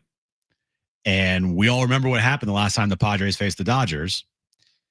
So, yeah, it's going to be even heightened now that it's the bad blood, the history, what happened the last series they faced each other, the postseason last year, all the games last season. Oh, and by the way, potentially the National League West division title is up for grabs come, late this season. And they're going to be playing each other 6 times here in the next 2 weeks. Like, sign me up. Yeah, completely sign me up. And oh, by the way, just looking real quick, they've got, no, they don't. It might have been earlier in the year. I thought they had a World Series ring night against the Padres. That must have been earlier in the year. Yeah. All right, on the other side, but they're doing a Mookie Betts World Series ring coming up next week, actually. All right, coming up on the other side, Will Fleming, radio voice of the Red Sox, previewing tonight and this weekend, Padres and Red Sox in San Diego. Then Kevin Acee will join us at 5:30, our Padres Insider. Jon and Jim, San Diego Sports 760, live on the iHeartRadio app.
This update's brought to you by Mattress Firm. We'll start with the Padres. They start a 3-game series tonight at Petco Park against the Boston Red Sox. Nick Pivetta on the mound against his former team. Walker Buehler on the mound for the Red Sox tonight. And tomorrow night, SDFC takes on Kansas City on the road. 5:45 kickoff, 5:15 pregame. Listen to that match right here on San Diego Sports 760. And NBA news, Shams reported it earlier this afternoon. Opening night of the NBA season will be on October 21st on NBC. Rockets at Thunder, and the following game of the doubleheader will be Warriors at Lakers.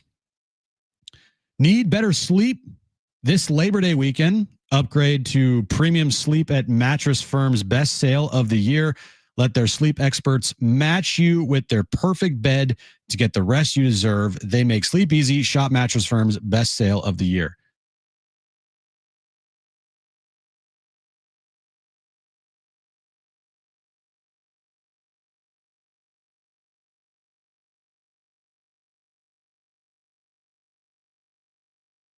All right, Jon and Jim, Kevin Acee will join us coming up at 5:30. If you missed our conversation, Will Fleming, radio announcer for the Boston Red Sox. And we started it by asking about Jarren Duran because the Red Sox have really taken off. Of course, Duran was a big name around here at the deadline. He stays in Boston. He's playing well. How much has that impacted the Red Sox good play? Yeah, I don't think you can overstate it. He's been enormous. And I do think, guys, that it was a really difficult decision facing the Red Sox as they struggled, say, a month ago. And they have too many left-handed hitting outfielders. They just inked Roman Anthony, this massive extension. He's their next superstar player. But Wilyer Abreu, they have Jarren, and they got this kid, Cedon Rafaela, who's just an absolute freak in center field defensively. So they do have too many of those. And they were, I think, rightly considering adding to areas that they needed help in, like starting pitching and other things. But then they got hot, and he became sort of indispensable to what they're doing. And it's going to be a tough call in the offseason again, because I think that they'll get more calls on him, and I think they'll revisit it then. But, you know, Alex Bregman has come over to this Red Sox club and been an enormous leader.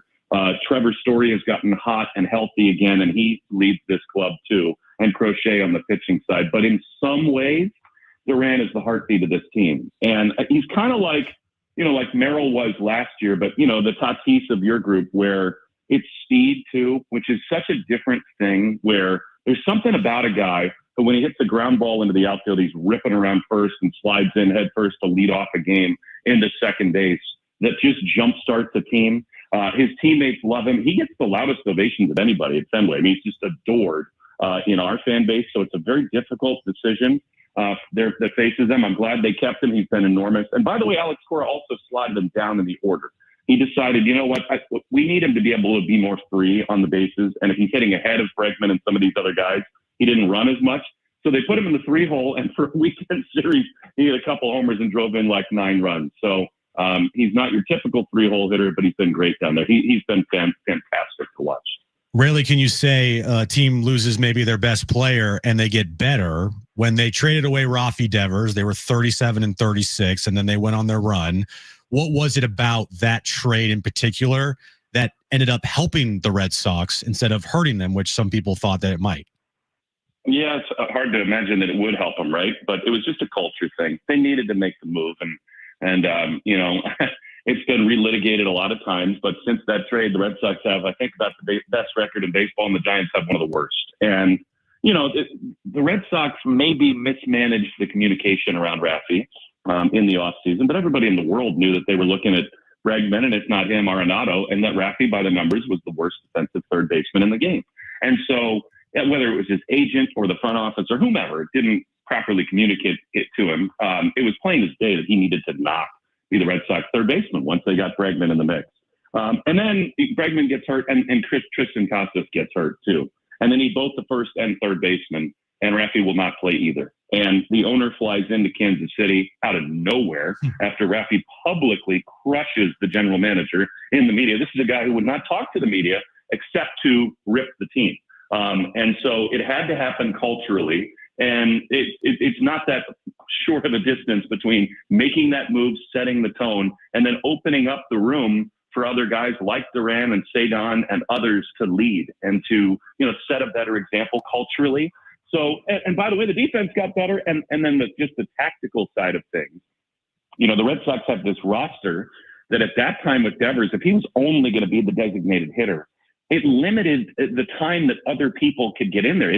By the way, it prevented them from having Roman Anthony on the roster because of what we've already talked about. They have so many outfielders. They'd like to use the extra outfielder as the designated hitter. But if Raffy was only going to be in that spot, they couldn't have Anthony on the roster, and they'd have to sit one of, say, Don or Willie or Abreu or Duran. That's just not good for the team. And moreover, they got these two guys in Rob Refsnyder and Romy Gonzalez who absolutely annihilate left-handed pitching. And when Raffy was in there, he was going to be the DH no matter what. Those guys have gotten more run. The rest of the players are in there more often, and it's worked out like dynamite for the Red Sox. That is really good insight. Will Fleming in town as the Red Sox take on the Padres tonight. Game one of a 3-game series. Obviously a huge weekend series for both of these teams. The Padres, of course, very familiar with Walker Buehler, who starts tonight opposite Nick Pivetta. Guys like Manny Machado and Fernando Tatis Jr. have a ton of career at bats against Buehler. Has he begun to turn a corner? You look at the overall numbers, they aren't good, but it looks like maybe over the last month or so, he's pitched better. Yeah, I mean, he had a really good start in Philadelphia, but it's been hit and miss for him. I would not say he's yet turned a corner. He went down to Atlanta at the All-Star break to try to find something. I've talked to him about it. He's been pretty open about it. He is a ultimate tinkerer.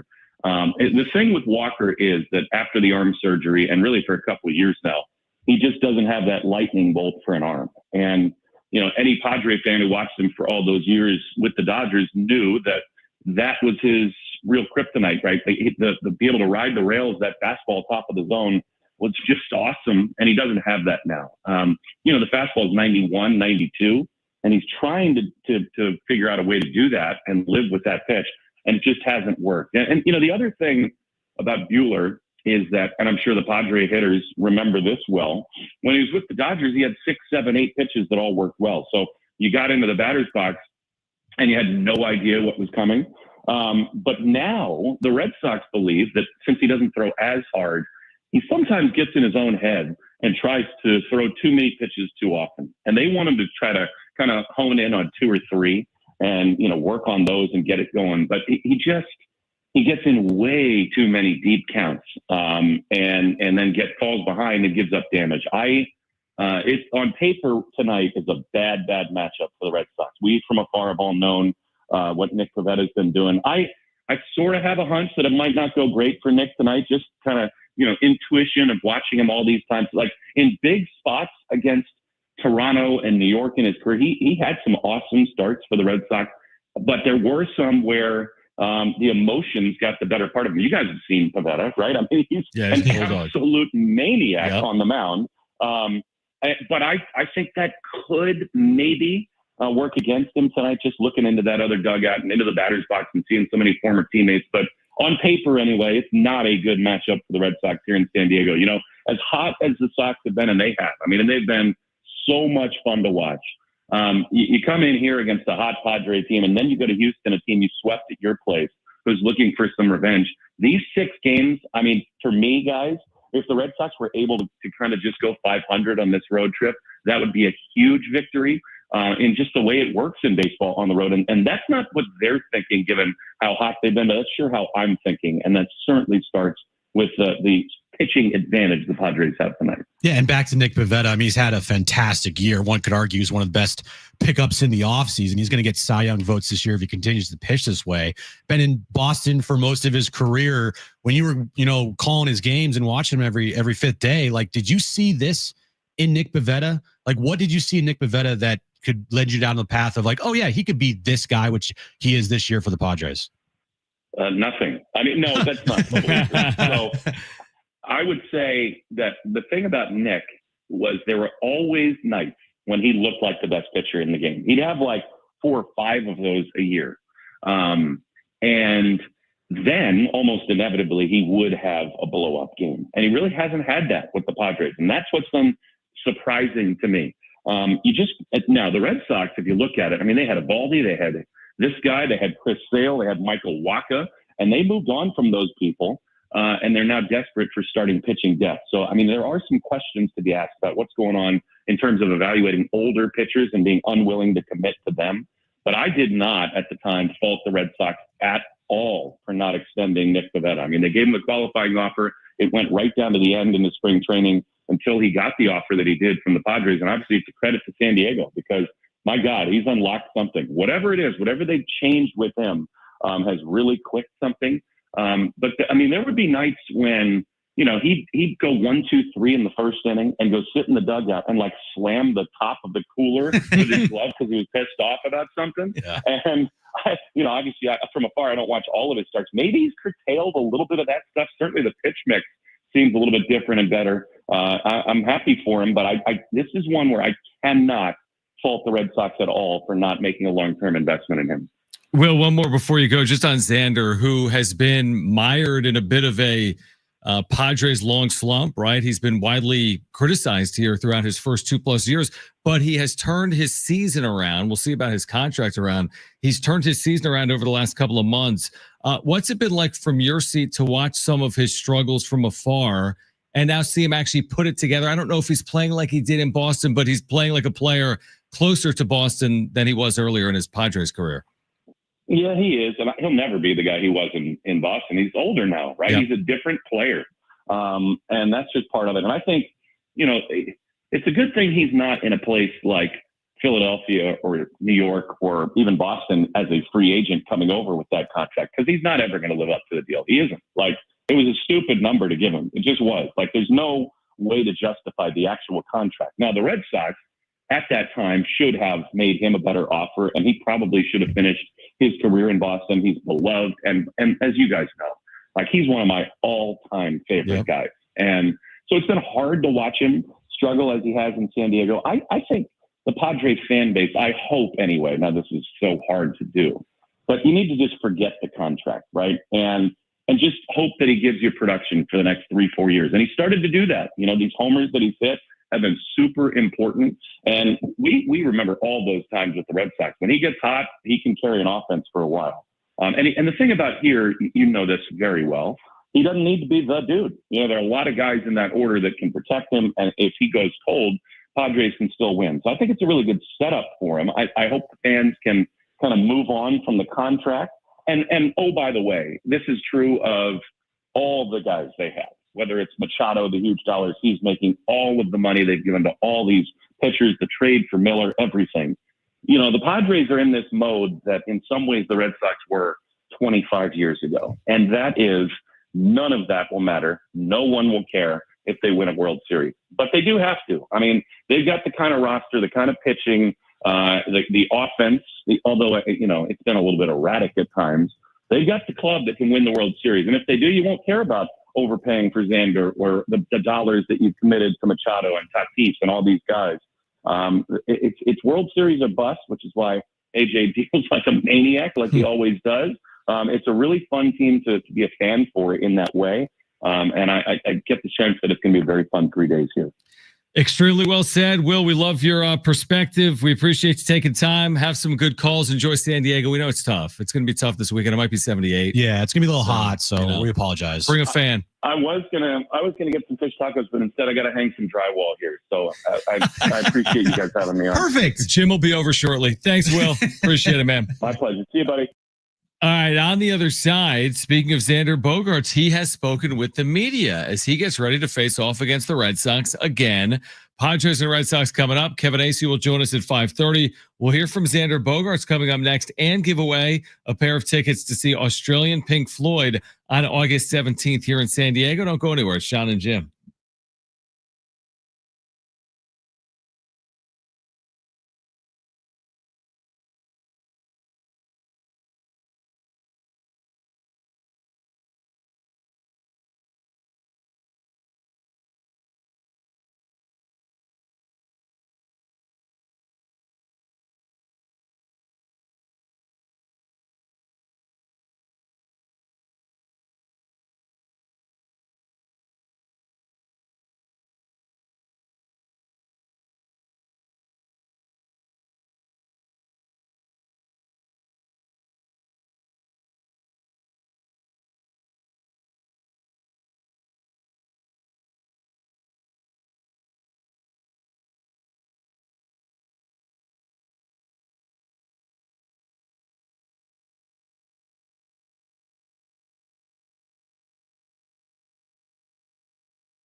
All right, Jon and Jim, San Diego Sports 760. Kevin Acee hopping on at 5:30 as we get ready for Padres and Red Sox. Just a huge weekend series here in downtown San Diego. Also, SDFC back tomorrow night, taking on Sporting Kansas City at Snapdragon. You can hear the match live tomorrow night starting at 7 or 5 right here on San Diego Sports 760, your home for SDFC. They're on the road too.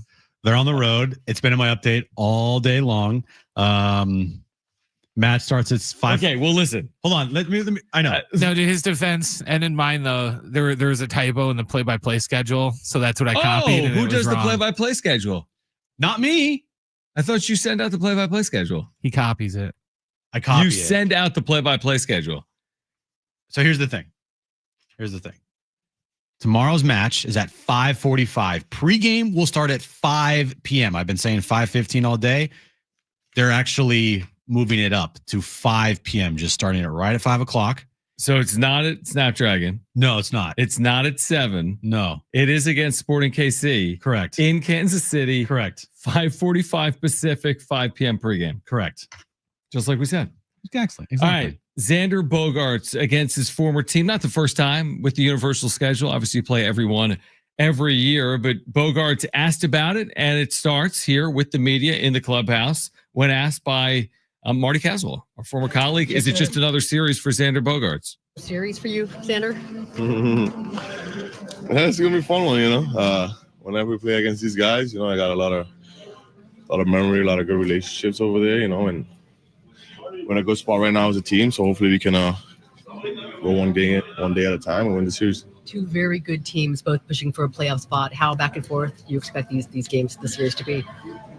I expect it to be. You know, these guys, they've been playing really good baseball, especially as of late. You know, I mean, since a couple of weeks before the All-Star break, they've been playing really good ball. So very young team, a lot of energy, you know, a lot of talent.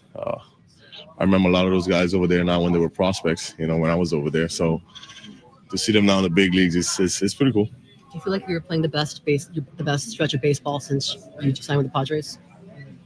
I don't want to say that. You know, I mean, September of 23 was a nice one, you know, so it's good. It's good to be able to contribute, you know, and being a part of the special thing that we have going on right now. Power seems like it's really starting to emerge. You're starting to feel like you're maybe tapping into that in game a little more often? No, it's good that it's going over. You know, I mean, we're hitting a lot of nice balls right at guys towards the wall. So being able to get a couple go out has been very nice, and not have to kind of blow it out, you know, and then it's staying in. So it's been nice. You've faced them before, but do you still feel any certain type of emotions when you're facing them? I don't know. That's a good question. I mean, I would imagine, you know, last year I didn't play. I was hurt. But in all honesty, I think it's a different team. You know, a lot of guys that are on that team right now, I never played with. I think Duran might be, I'm not sure. It's Trevor, Duran and Trevor. I don't know if they're the only ones. But all the other guys, a lot of the younger guys that came up, I knew of them in the system, you know, so I mean, even that Rafaela guy, I mean, he's from Curacao, you know, so I know him from a while now, and all the other young guys that they have now, I know of them coming up to the system. How big is it knowing that you get Michael King back tomorrow? Oh, that's huge, you know, I mean, he's definitely been one of the best, if not the best pitcher on our team for even since last year, you know, so hopefully he comes back, just have a nice, healthy outing. I mean, I don't want to put any expectation on that, but just coming out healthy, I think would be a win. Xander, how do you view this lineup now, 1 through 9? Obviously, the new acquisitions have made some pretty big contributions so far. Yeah, and seems like every game, you know, O'Hearn with that big homer off the lefty. I mean, that was probably very relief for him. You know, Ariano doing a tremendous job. I just feel like for me, getting on base like 3 times a game. I mean, it's just a lot more deeper, you know, and I mean, going into the deadline, I mean, I feel like those were the positions maybe that, you know, they felt like we could have get a little bit more help. And I mean, they did what they did. And it's obviously nice to get results right away. I think in any business, any sport that you play, it's always nice. It's a small sample size, but as you said, to see those moves come in and pay off almost immediately, just within the first week? Does that kind of reaffirm or reinforce the fact that, these guys are the right additions? I mean, the day we got him, I mean, just seeing the names, you already kind of have a feel that it's the right addition. Now if it's going to play out the way, you got to wait. But just seeing the names and knowing how they're playing this year, their careers and stuff like that, I mean, it feels like it was the right ones, And Fleming was the one I kind of really didn't know a lot about. I mean, playing a little behind Salvi, Salvi was the one that plays a lot more over there. So him getting a chance now, I think that's huge for him. Sit behind a future Hall of Famer. You're probably not going to see a whole lot of playing time. Yeah, I mean, and maybe that's why good chance for him to get out and us to get him. Us to go. I feel like we went pretty aggressive after him. For what we gave up. I mean, Kolak and Berger, they're a huge reason why we are where we are here. To be honest, those guys, they stepped up when was needed, and you couldn't really ask for much more. Hey, Xander, Jose Iglesias, looking at that series in Arizona, turns the huge double play in extras on Tuesday, has the base hit to give you the lead on Wednesday. I know you're close with him. How do you quantify his value as a teammate, as somebody on this team? No, man.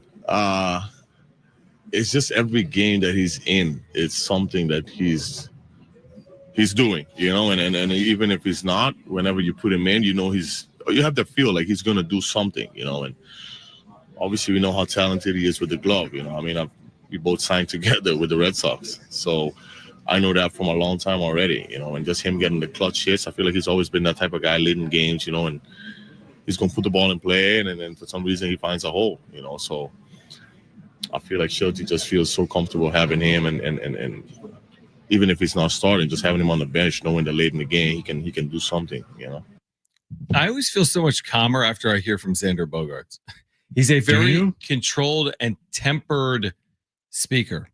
Don't you feel that way? Like it's very calming on me hearing him speak. Now it doesn't always translate to the field, but he seems very at ease. And one thing we both said while he was speaking, we were talking back and forth off air, is that he never if something's going right, he is the classic baseball player. He does not want to talk about it, and he doesn't want to talk about himself. Yeah, hey, you've had a lot more power recently. He ain't going down that path. Hey, you're playing, Nope. You're hitting better at the plate. Doesn't want to go down that path. Nope. Because what I've noticed over the last couple of months too, because we put a lot on this, it felt like he was making so much of it. And eventually that Dodger series, like, you know what, just forget it all. Yeah, screw it. Let's just go out there and whatever. If it happens, it happens. It's not going to get worse than this. And from that point on, he's kind of turns it around. But you're not going to hear him say, I want to get back to Boston Xander and I want to hit 30 home runs. That's the last thing you'll ever hear him say. Yeah, he does not want to talk about his successes. He'll talk about his failures and his downfalls, and he'll tell you, yeah, I've sucked. Yep. And that's the one thing I've always said about Xander, even though we've been very critical of him on the show, is he is very, very good in that clubhouse as far as speaking to the media and being very open and transparent and honest. And accountable. Exactly. Accountable for sure. And the one thing with Xander's struggles over the last 2.5 years, leading up to his where he was really bad in LA before that turnaround, he hasn't spoken to the media a lot because you're not going to speak to the media if you're struggling. Like you're not going to just be like, hey guys, come talk to me after every game. It's always Manny, a lot of Tatis, obviously the starting pitcher that game, Jackson Merrill. Yeah. You haven't seen the media talk to Xander on a daily basis a lot. I mean, maybe they have, but I don't see it every single day. Like, oh, Xander's speaking to the media every single day. I agree. It seems like it's been less. And again, it's coincided with some of his better play in a Padres uniform. We'll kick off the final hour of Jon and Jim with more on tonight's game one of the series between the Padres and the Red Sox, and be joined by Kevin Acee, our Padres insider. He'll join us live in the 5 o'clock hour. We are here until 6 p.m. getting you ready for Padres and Red Sox at 6:40 tonight. This is Jon and Jim, San Diego Sports 760, live on the iHeartRadio app.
This update is brought to you by Anderson Heating and Air. We'll start with the NBA. Shams reporting earlier this afternoon the opening schedule for opening night for the 2025-2026 NBA season will tip off on October 21st on NBC.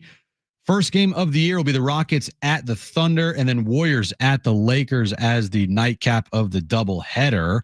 Tonight starts a 3-game series between the Padres and the Red Sox down at Petco Park. 6:40 first pitch tonight. Nick Pivetta on the mound for the Padres against Walker Buehler for the Red Sox. And SDFC takes on Kansas City tomorrow night on the road. 5:45 kickoff, 5 p.m. pregame. You can listen to the match right here on San Diego Sports 760. Need HVAC? This month, get 0% for 18 months on a new system. Schedule your free proposal at AndersonPHA.com. Anderson, fast, reliable. Wow. Your favorite pair, Jon and Jim. Are you bilingual, Jim, by chance? Do you know what that would mean? I can speak multiple languages. What? You've turned into like a Harvard grad over the last week. No. Yes. Yeah. I can't fool you anymore. Can't even say languages right. Speak multiple languages. There we go. Check out the big brain on bread. Now, live from the San Diego Sports 760 studios, it's Jon and Jim. All right, San Diego and Southern California, what's going on? Final hour of Jon and Jim for the week, kind of, right here on San Diego Sports 760. We will have a wrap-up show coming up tonight following Padres and Red Sox game 1. This is the classic. Listen to this, Jim. This is the classic something has to give game. Why? Well, these two teams have played well. So you have the Padres playing well, you have the Red Sox playing well. But the reason it's a classic something has to give game is because Walker Buehler in his last 11 starts has a 7.13 ERA. He's been awful, right? Mm-hmm. Do you know his lifetime numbers against the Padres, though? Yeah. I mean, obviously they're good. They're good. But you know what they are? No. Off the top of your head? You didn't come to the show with that. It's got a throw 3.2 ERA. Okay. Keep going lower. Sub 3? Let's go sub 3. Keep going lower. Not a sub 2. Yeah, sub 2. Are you serious? He's 6-1 with a 1.8 lifetime. He is 6-1 with a 1.8 lifetime against the Padres. Now that maybe is a lifetime ago, right? I mean, it is a lifetime ago. That's the thing with pitching. So I'm more trusting of the now. When I hear 7.13 over his last 11 and then 6-1 lifetime, can you capture lifetime when in the here and now you're not the same pitcher? Right. Is the question. Yet I'd have to go off of what he has done recently than what he used to be, because I would bet you a lot of those numbers were like pre-surgery. Oh my, all of them, almost all of them. Yes. Maybe all of them. Yeah. Give up. I mean, just go back to the last time he faced the Padres in October last year. The last time we saw Walker Buehler at Petco Park, he was, causing a fit in the dugout, throwing a temper tantrum. Yeah, that's right. Yeah, that's exactly right. And he gave up 6 runs. He gave up that long home run to Toddy. Yeah, I'm assuming those numbers I just gave you, because they were on MLB's bottom line, is regular season. Very rarely would you see regular season and postseason numbers combined, is my guess. He's got a 1.8. How could he have a 1.8 with the postseason? That would be absurd. No chance. So anyway, he's 6-1 in regular season. Because if the postseason was added, then he would have a 0 in every other game. It'd be crazy. So he comes in, and we'll mention this, the radio voice of the Red Sox, like from a pitching matchup perspective, which is what baseball is. You're only as good as your next day's starter, right? When you say Pivetta against Buehler, that's where the advantage lies tonight for the Padres. Now, you're right. Red Sox lineup is a very good lineup. I think for Pivetta, maybe it's more challenging than what we've seen this year, where he's got this sub-2 ERA at home. Mm-hmm. But if you're the Padres offense, which is improving and has been better by and large, got to capitalize. Even though it is Walker Buehler, got to capitalize here tonight against a pitcher that's been struggling this year. Have we read the Padres lineup tonight? I don't know if we've actually read it. You're right. We just mentioned Tatis was leading off. So yes, Tatis is back in the lineup, leading off in right field. Luis Arraez is hitting second at first base. Manny's hitting third at third base. Jackson Merrill is the cleanup hitter tonight in center field. Xander Bogaerts is hitting fifth at short. Ryan Bro Hearn is your DH tonight, hitting sixth here. Ramon Laureano is in left field, hitting seventh. Jake Cronenworth is hitting eighth at second base. And Elias Diaz, who has caught Nick Pivetta a majority of this season, is behind the dish tonight. Still, again, wow, look at that lineup. And I think it is deeper, because when you put O'Hearn and Laureano in a lineup, And when you bat Jake Cronenworth eighth, it does feel like it's a improved lineup.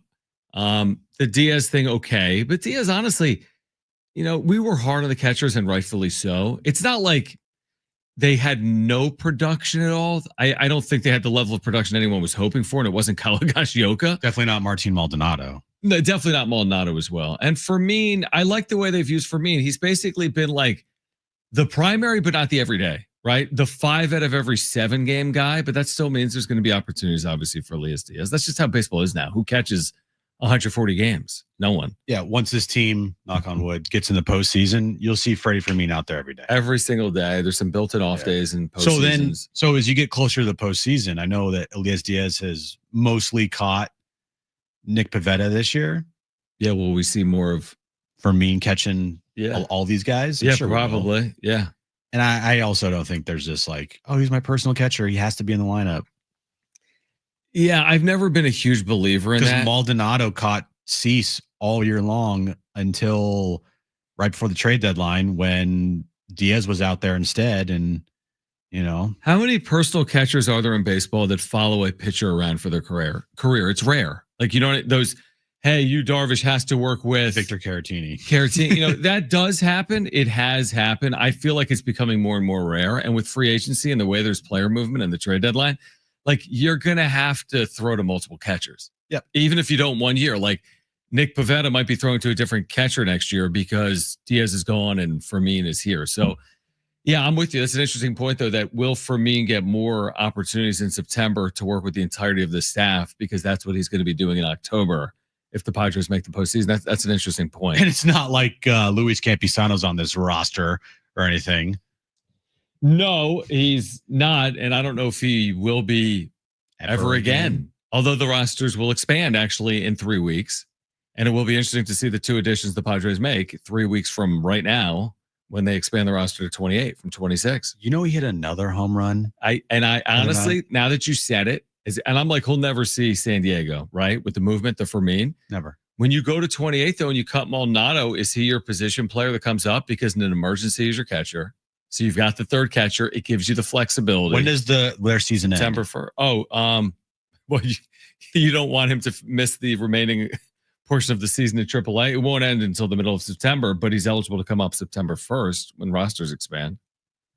I bet he's up. That would be my hunch right now. I need to look up his numbers real quick. His numbers are great, aren't they? In AAA, with 17 or 18 home runs. He might get a statue at El Paso. Tom Brady in New England and Luis Campusano in El Paso. I'm only half joking, by the way. Yeah, exactly. What are his numbers this year?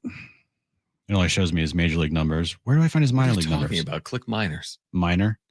Here we go. I got it. All right. So this year in El Paso in 73 games. Oh my goodness. He has 18 doubles, 1 triple, 17 home runs, 65 RBIs. He's hitting .310 with a .997 OPS. He's Barry Bonds.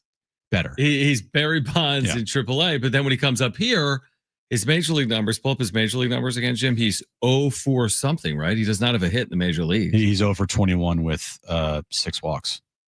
0-21 is a lot of at-bats. 27 plate appearances, 11 strikeouts, 6 walks, 0-21. Yeah. So, but the one thing when rosters expand, teams like to have 3 catchers. Because with 3 catchers, you have the flexibility, and they just cut Maldonado. So maybe he gets an opportunity at some point in September, but kind of neither here nor there. It's just so funny looking at his numbers, man. How's that possible? How can you have a 1,000 OPS in AAA? I mean, I know it's the definition of a quad A player, right? And listen, it just proves the distinction between AAA and the major league is a big jump. It's not a hop, skip, and a jump. It's a big jump. But come on, it's baseball. It's professional baseball. How can you have a 1,000 OPS and not hit the side of a barn here? Well, John, I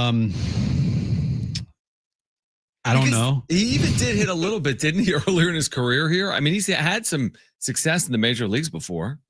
Yes, in 2023. What did he hit in 2023? In 49 games in 2023, he had 7 doubles, 7 home runs, 30 RBIs. He hit .319 with an .847 OPS. It's amazing, right? Mm-hmm. And then the organization realized that he's not a good defensive catcher.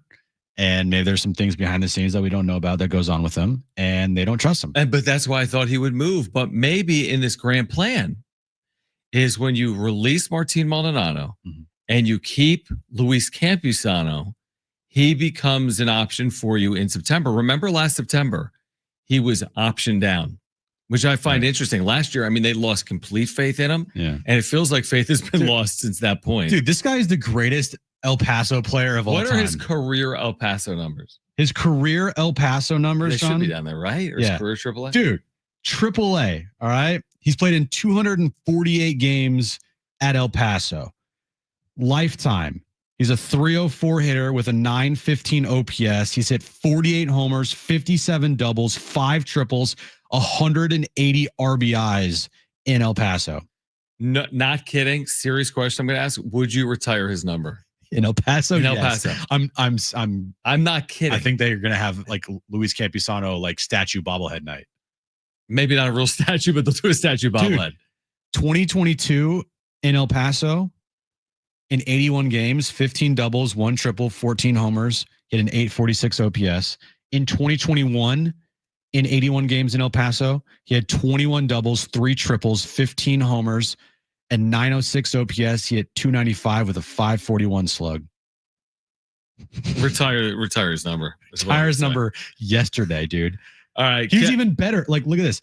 2019, and I know we've gotten so far off the tracks, giving you Luis Campusano his career numbers in AAA, minor league numbers. You're very off the tracks. But in 2019, 7 years ago, in Lake Elsinore, he was a huge prospect. Yeah, 110 games. He had 31 doubles, 15 homers, 81 RBIs. He hit .325 with a .906 OPS. That's the player we're looking for in the major leagues. If he gets called up, never see September him ever 1st. again. All right, Kevin Acee at 5:30. Expectations for Michael King tomorrow in his return, plus getting us ready for Padres and Red Sox coming up tonight at 6:40. We've got you covered until then. Stay with us, Jon and Jim, San Diego Sports 760 live on the iHeartRadio app.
The iHeartRadio Music Festival is back. Live performances by The Offspring, Tim McGraw, and more. September 19th and 20th at T-Mobile in Vegas. 2 nights, 1 stage.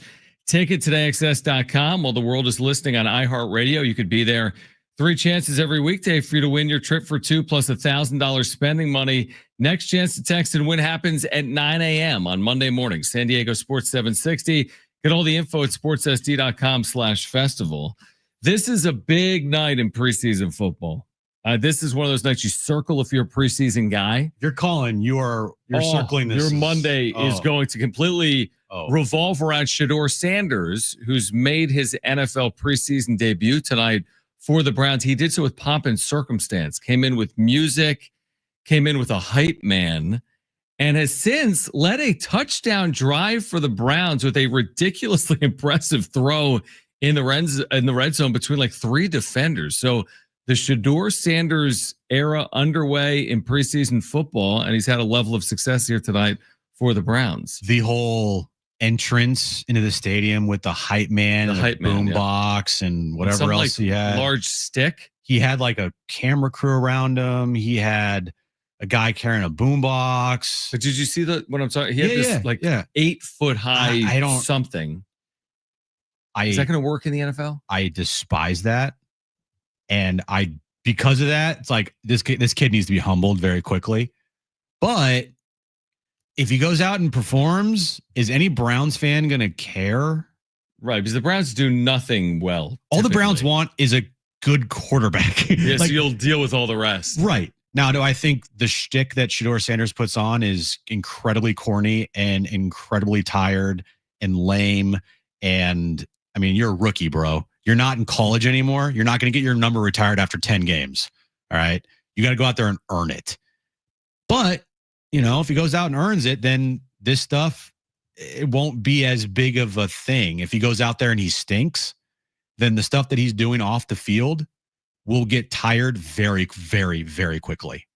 In a way, it's almost like Shildt and the nicknames. They're cool when we're winning, but if they're losing, they're going to get old really quick. Yeah, that's what I said. It's like, good thing Shilt's a great manager because some of the stuff he says, a lot of stuff he says, like it does not stick. It's a good thing that he's a good manager. And we'll see if Shadur turns out to be a good player. But I can tell you this, Colin, guarantee you leads the show with this on Monday. The one thing I would say about Sanders, because there's been all this opinion. There have been opinions from everyone about Shadur Sanders with his dad in Colorado and his time in college football and how polarizing he is. Everything. The one thing I would say is he's been a very good college quarterback. Like he has performed. It's not like you've ever watched the kid and be like, this guy can't hit the side of a barn. Right. He has no abilities. What a joke. This is all because of his father. He's proved at a high level that he's a very capable player, to the point that there were a lot of people before his final year in college that thought he'd be a very high pick. Mm-hmm. Now, it didn't turn out that way, and maybe that'll end up being the truth. Maybe he's not going to be a very good NFL player, but I don't think, among all the things that people say about Shadur Sanders, nobody ever is like, this guy's awful. Right. He can't throw. He can't run. He doesn't have a good football IQ. I mean, we sat down with Sean Lewis within the last 2 months and actually asked him specifically multiple questions about Shadur. He was the offensive coordinator for him 2 years ago. He's like, he's a very smart player. He adapts very well. He's receptive to it all. I mean, and the numbers would bear out what Sean was saying if you look at what he did the last 2 years at the University of Colorado. A very good player. The Browns are in a position where they're going to have to start Shadur. What else are they going to do? Who's in the room? Dylan Gabriel. Is Joe Flacco on that team? I mean, you got to try. Why not? What's the worst thing that happens? Well, the thing is, if they don't start him, and eventually they will, but to start the season, he is going to be the most famous backup quarterback in a while. And all the talking points everywhere, I can already see it now, is if whoever the starting quarterback is for the Browns struggles, it's time for Shadur Sanders to get a shot. Yep. And you've just put Kevin Stefanski in a very difficult position, because if they don't get Shadur ready in time, or if they feel like this Shadur is not ready, the amount of questions every single day about Shadur will be insufferable. So it's the backup quarterback thing, right? But he might be the most popular backup quarterback in the NFL if he's not starting right away. right now, their win total in Vegas is 4. By the way, he just threw another touchdown. Maybe it'll go up then to 4.5. Their win total for the year is 4. Remember, they play 17 games. They went 3-14 last year. So what I was going to say is, why not play them? What's going to happen? You're not supposed to win more than 4 games anyway. What, you play them and you win 3, or you don't play them and you win 4? Like, why not maybe give him the opportunity to see what transpires? And this is just a preseason game. And even if he threw 10 touchdown passes, it's not going to make his career, but it's at least probably mildly encouraging if you're a fan of the Cleveland Browns. Yeah, that's just what I was going to say. It's a preseason game. Remember, Trey Lance threw a touchdown last week, too. Yeah, but I don't think anyone's like, oh, it is. He's back. It's a preseason game. It's true. It doesn't necessarily mean anything, but Lewis Riddick just tweeted out, wow play number 1. And I just saw the play. No, wow play number 1 was the last touchdown. Well, I thought there was a play that he makes here. He's rolling to his right, gets knocked, throws a dart over 3 defenders at the sideline for like 30 yards. It's a good athlete. He's a good quarterback, and no he probably should have been drafted higher. But the reason why he wasn't is because of his attitude and his off-field, like shit, like not drama, but what did you? I was gonna say shenanigans. Oh, I thought you were saying something else. That was a great throw. That was a great throw. No, that's my point. It's like that, like cockiness, we're losing, but we're losing sight of actually what matters in football. And you're right, the off-field stuff might not fly with his teammates, but what matters once you get between the white lines is, do you have the ability? And maybe he will. I mean, nobody said that he didn't have that ability. I wasn't overly confident it would work with the Cleveland Browns as a rookie, but we shall see. His touchdown pass. I mean, he's making all the throws. And no, it's a preseason game, but still, in a preseason game, you got to at least look the part. And seeing what you see from Shadur, he at least looks the part. Again, it's preseason, and there's not much game planning or any game planning going into this stuff. But still, I mean, you got to go out there and make some throws. And you're not in the NFL. You're not in college anymore at Colorado playing against Colorado State. No, and he's looked good through a couple of drives in his preseason debut. Back to the Padres. Kevin Acee joins us on the other side. Our Padres Insider. Padres and Red Sox game, one of a series coming up in about an hour. Stay with us, Jon and Jim, San Diego Sports 760, live on the iHeartRadio app.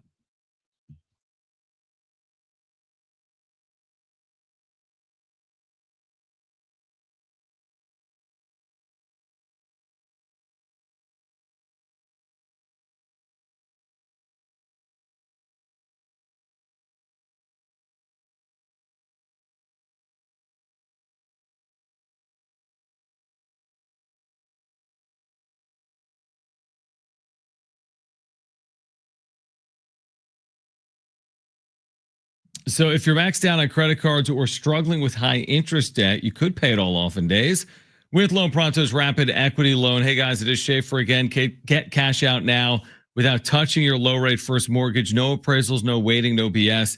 It's the Rapid Equity Loan Program at Loan Pronto. It's amazing. One Loan Pronto client just got $300,000 approved in under 24 hours. They paid off debt, renovated their kitchen, cut their monthly expenses by $1,800. Just a huge turnaround. Loan Pronto, instant approvals, low rates, no hard credit pull up front. Listen, your home equity, it's yours. So use it. Get cash to consolidate your debt down to one easy low monthly payment. Call Loan Pronto now for a free instant appraisal for your home and see how much cash you can get today. Call now. Start the conversation. 619-207-4336 or loanpronto.com. That's 619-207-4336. Get debt relief now at loanpronto.com. Equal housing lender, NMLS 1661781 on approved credit, NMLSconsumeraccess.org.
This update is brought to you by Anderson Plumbing, Heating, and Air. We'll start with NBA news. The opening night games will be as such. The Thunder will take on the Rockets, and then Warriors will take on the Lakers. That tip-off will be on October 21st on NBC.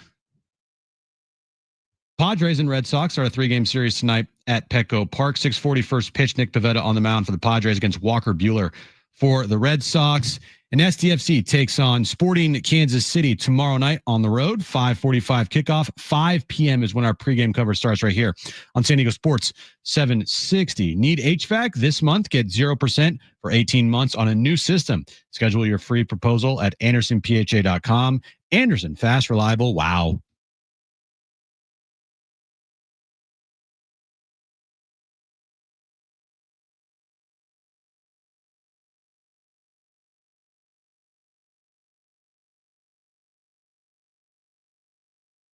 All right, Padres and Red Sox game, one of a 3-game weekend series at Petco. Just a huge series in early August for both of these teams. We're joined once again by Kevin Acee, our Padres Insider. Kevin, we appreciate you taking time for us. And when we talked Wednesday, it was before we saw a Padres lineup, and Fernando Tatis Jr. wasn't in it. So now he's back after the off day and the off day. What impact do you think it could have on him, having a couple of days off as we head into the weekend? Your guess is as good as mine. I mean, could it, like the old Fernando comes back and he hits a bomb one of his first 2 at-bats, right? I'm sorry, I got nothing. And I keep checking because I know nobody's happy, right? Like everyone knows what's wrong with Fernando.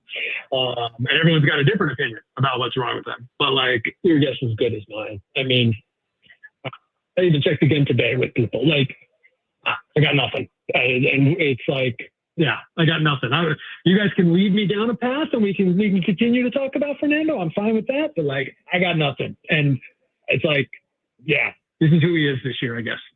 Okay, I'll lead you down this path. Was the off day was the off day yesterday scheduled beforehand, or was it an off day based on his performance recently? Oh, I believe it was an off day. How about both, right? That's how it is. But no, I think that Fernando's been trending toward that, and that I will say this sounds like one of those that was maybe they looked at the schedule a week, 2 weeks ago and said, you know what, here's when we can get Fernando a day off and it'll be 2 days. That's what I think this one was.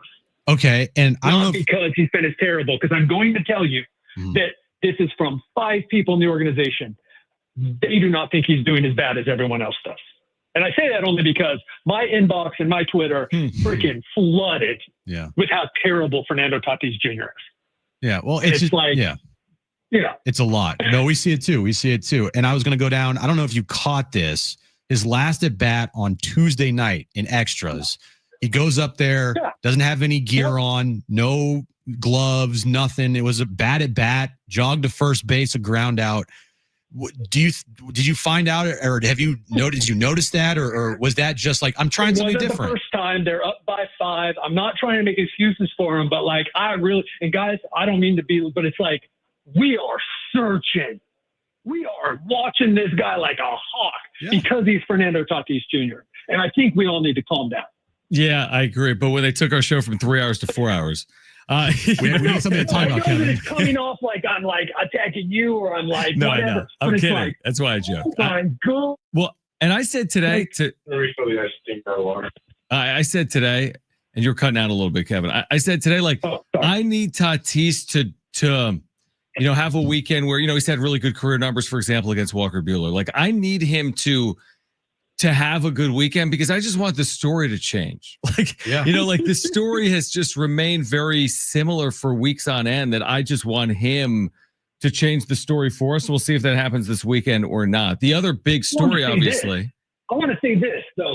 I was so down since we've been talking about this for about 2 months. For the first month and 29 days, I was so down with this conversation, and I've kind of reached my point where, I'm with you. I'm not even sure I want to talk about it again until he hits a bomb. Yeah, right. It's fair. So hopefully it happens this weekend. So we'll ask you about it on Monday. Yeah, exactly. Kevin Acee is our Padres Insider. What are they expecting here for Michael King? It's happened quickly. They're playing well as a team. It's not like they have to have him go out there and throw 90 pitches in 6 innings, and they have to win. So what do you think the expectations are? What is the plan come tomorrow night for King? Take what he gives, because it should be like 70, 75 pitches, because he threw 61 last time, because as we talked about, it's not like they're babying him, other than you're not going to push him too far because he really hasn't pitched that much, but there's not, other than if he overdoes it, right, or he's overcompensating somewhere else, there's not this risk of re-injury. So, I 75 pitches, and I think they are expecting more of a semblance of Michael King than what you get. Like Nestor Cortez, right? Like that was kind of, if you think about it, about what we could expect. A guy who's been gone for 4 months. You remember Joe came back last year. Joe was pretty darn good when he came back, but not his first couple outings. And so, when a guy's been down 3-4 months, Yu Darvish, oh my gosh, did he finish up great? Made us all believe in Yu Darvish again. Well, there was first couple outings so you can't expect too much, but I think that they are expecting the guy to give them 5 and keep him in the game. Kevin, when you look at the catching position, Freddie Fermin has been great for this team just in a short amount of time. Elias Diaz out there tonight. He's mostly caught Nick Pivetta this year, correct? Yeah. Yeah. Every time. Yep. Yeah. And getting closer to a postseason, which seems more and more likely by the day. Would you see Freddie Fermin maybe catching some of Nick Pivetta as we get closer to the postseason? Because it feels like Freddie Fermin is going to end up turning into the everyday catcher here once the postseason comes around. Yeah, I'm interested to see how that goes. If there's one guy maybe you're not going to change with, then it might be Nick Pivetta. Nick Pivetta likes things a certain way. So it's not just the whole pitcher-catcher dynamic has worked. Nick likes things a certain way. He likes me to stand in a certain place. It's like that. And so I don't know, but that is a really good question, because you're spot on that it certainly seems like he's the everyday catcher. Will he be catching? Will they mix and match a little bit to make sure that he's caught everybody else? I mean, he's catching so much, he probably will catch everybody else. And I guess I wouldn't be surprised, if it were Pivetta, because to your point, he's the everyday guy. And when you're in the playoffs and you've got those days off, you're going to go with your guy. That said, remember in 2022, they wrote Austin Nola a little too hard. Every once in a while, you might want to give a guy another day. Maybe it'll be Diaz that just, okay, he gets the Pivetta starts. Kevin Acee is our Padres Insider. You wrote a really good piece on Nick Pivetta earlier today. I mean, what is our working explanation? I mean, is it Pivetta? Is it Niebla? He had a career 4.76 ERA. He's got a 2.73 right now. He's got a 1.99 at home. How has he done this? All of it, right? Was not, Niebla is obviously very good, and there are some things like moving over on the rubber right from the start, and refining the sinker and the cutter, and those are Niebla things. Niebla leaves the curveball alone. That's always been good, but that it just allowed him to be more consistent. And Nick Pivetta acknowledges he's studied more, and he has absorbed things from Joe and you about, the Nick Pivetta, if you dive into the numbers, that's a really good start. And it's like, man, you don't do that with a 4.76, complete games, and have some of the most, if you look at it, how many 6-inning games where he gave up 1 or fewer runs with 3 or fewer hits, it's up there with the best guys in the league since 2017, 18, or 19. And yet the 4.76 ERA, boom, big innings, home runs. That's what has put him, where he's at with the 4.76. So he's limited those. And if you think about it, Joe is really good at that. Michael King is really good at that. So it's all these things have contributed to Pivetta having his best year. I'm sure he came in here going, all right, I need to be a good teammate. And if I'm going to turn this contract, which is a really good one, and I bet on myself to turn down $21.5 million, I'm going to go ahead and go to this place where I feel like I can get better. And credit to him, he has. You talked to Xander a lot. We just heard Xander speak to the media a little while ago, and he's been great the last 2 months. Ever since the Dodgers series, he's been fantastic. And it feels like every time someone asks him, like, oh, how have you done this? How have you done that? He's very like, I don't want to talk about it. I don't want to talk about it. I don't want to talk about it. Yeah. And you obviously have seen that from him. Is that also like maybe like a part of his success? Is he's just not thinking about this stuff anymore. He's just going out there and just reading and reacting to things. Good call, because that's what I've been told, is that like for once the guy is settled into that, you know, he's a pretty good hitter. He's got good back control. Like the guy can make things happen. And, you know, let's not go overboard. I didn't say great hitter. He's a good hitter who's a good, really good hitter in this league for a long time.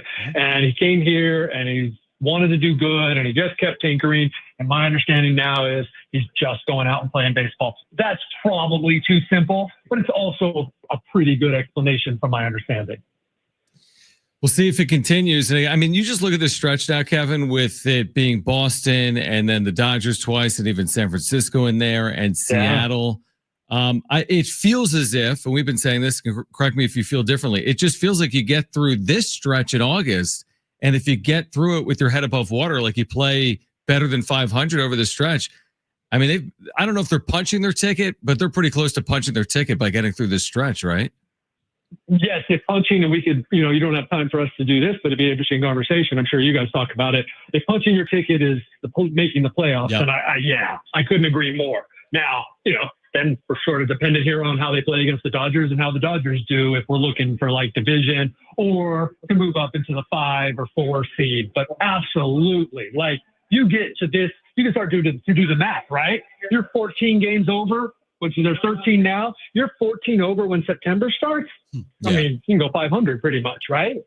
Yeah, and they're playing the Rockies. The Reds, guys. Yeah. Exactly. Yeah, playing White Sox, Rockies, Baltimore, and then maybe the conversation shifts from, you know, we've been talking all season, can they make the postseason, to like, hey, can they win this division? So probably, don't you think, better, like need to do pretty darn well during this stretch, and especially obviously those 6 games against the Dodgers. I mean, those could be, you could go whatever it is, let's say the next 20 games, you could go 14-6. You lose, if your 6 losses are the Dodgers, well, then you're screwed. Absolutely. Yeah. The 6 games with the Dodgers will probably determine a lot in this division. If that happens, that would be fascinating. If that exact scenario played out, that'd be fascinating. At this point, guys, I'm just glad that Jim and I recovered, because I was a little harsh at the beginning. Well, it's okay, Kevin. I understand. I'm tired of that topic. Oh, we're tired of it too. Imagine talking about it for 4 days every single day of the week. We talk about it a lot. Honestly, that's a lot. But that's our own fault. Yeah, because we could talk about whatever we want. We'll talk about it on the other side of this break. Kevin, thanks for doing it. We'll catch up Monday. In our business, we got to talk about what the people want to talk about sometimes. So there you go. You got to exactly. We're surfing the listeners. Thanks, Kevin. All right, Kevin Acee, your Padres Insider, brought to you by the all-new Jamul Casino Resort, the Players Place. Jim's back page next.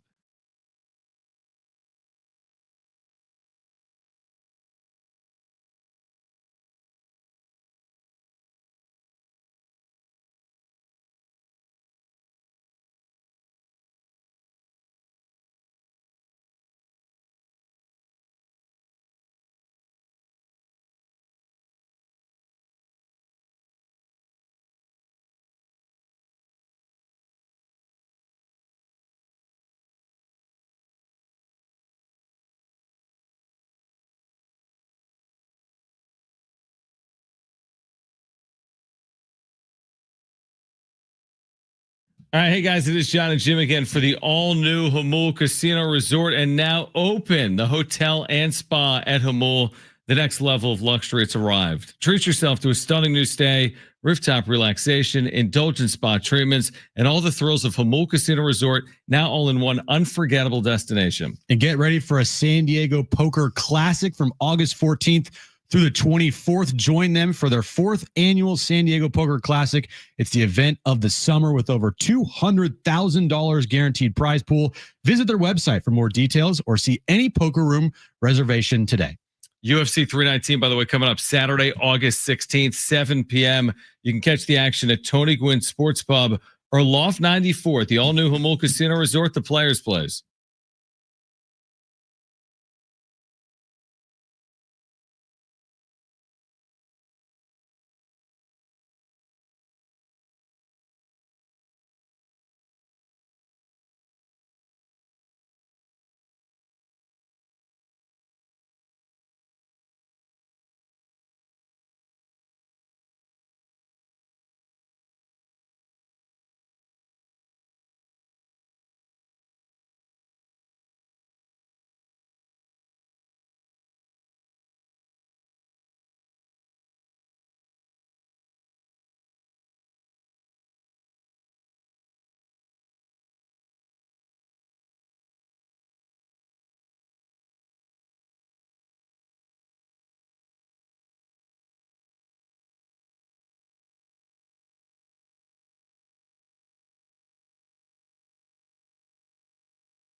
All right, Jon and Jim, a final time for the week.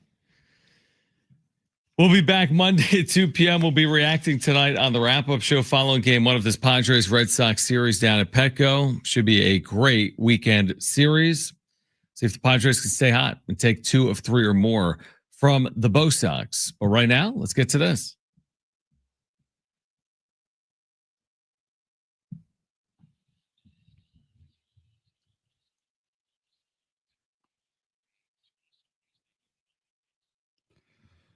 So, autograph collector Patrick Ryan recently completed a year-long quest to have 5 legends sign one item, and then he got it graded by PSA.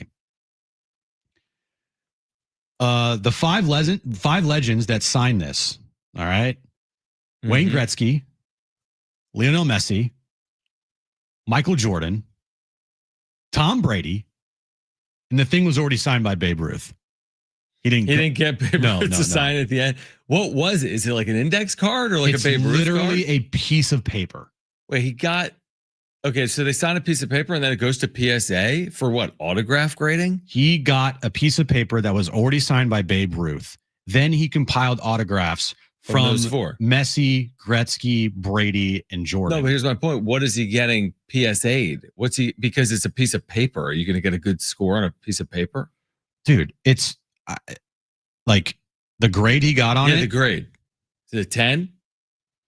It's auto 10. Auto 10. Yeah. Okay. So the autographs were graded at 10. He spent $14,000 at an auction on June 1st of last year to get a Babe Ruth signed piece of paper. He said when he won the auction, his plan was to get each autograph from the 5 legends of like every sport.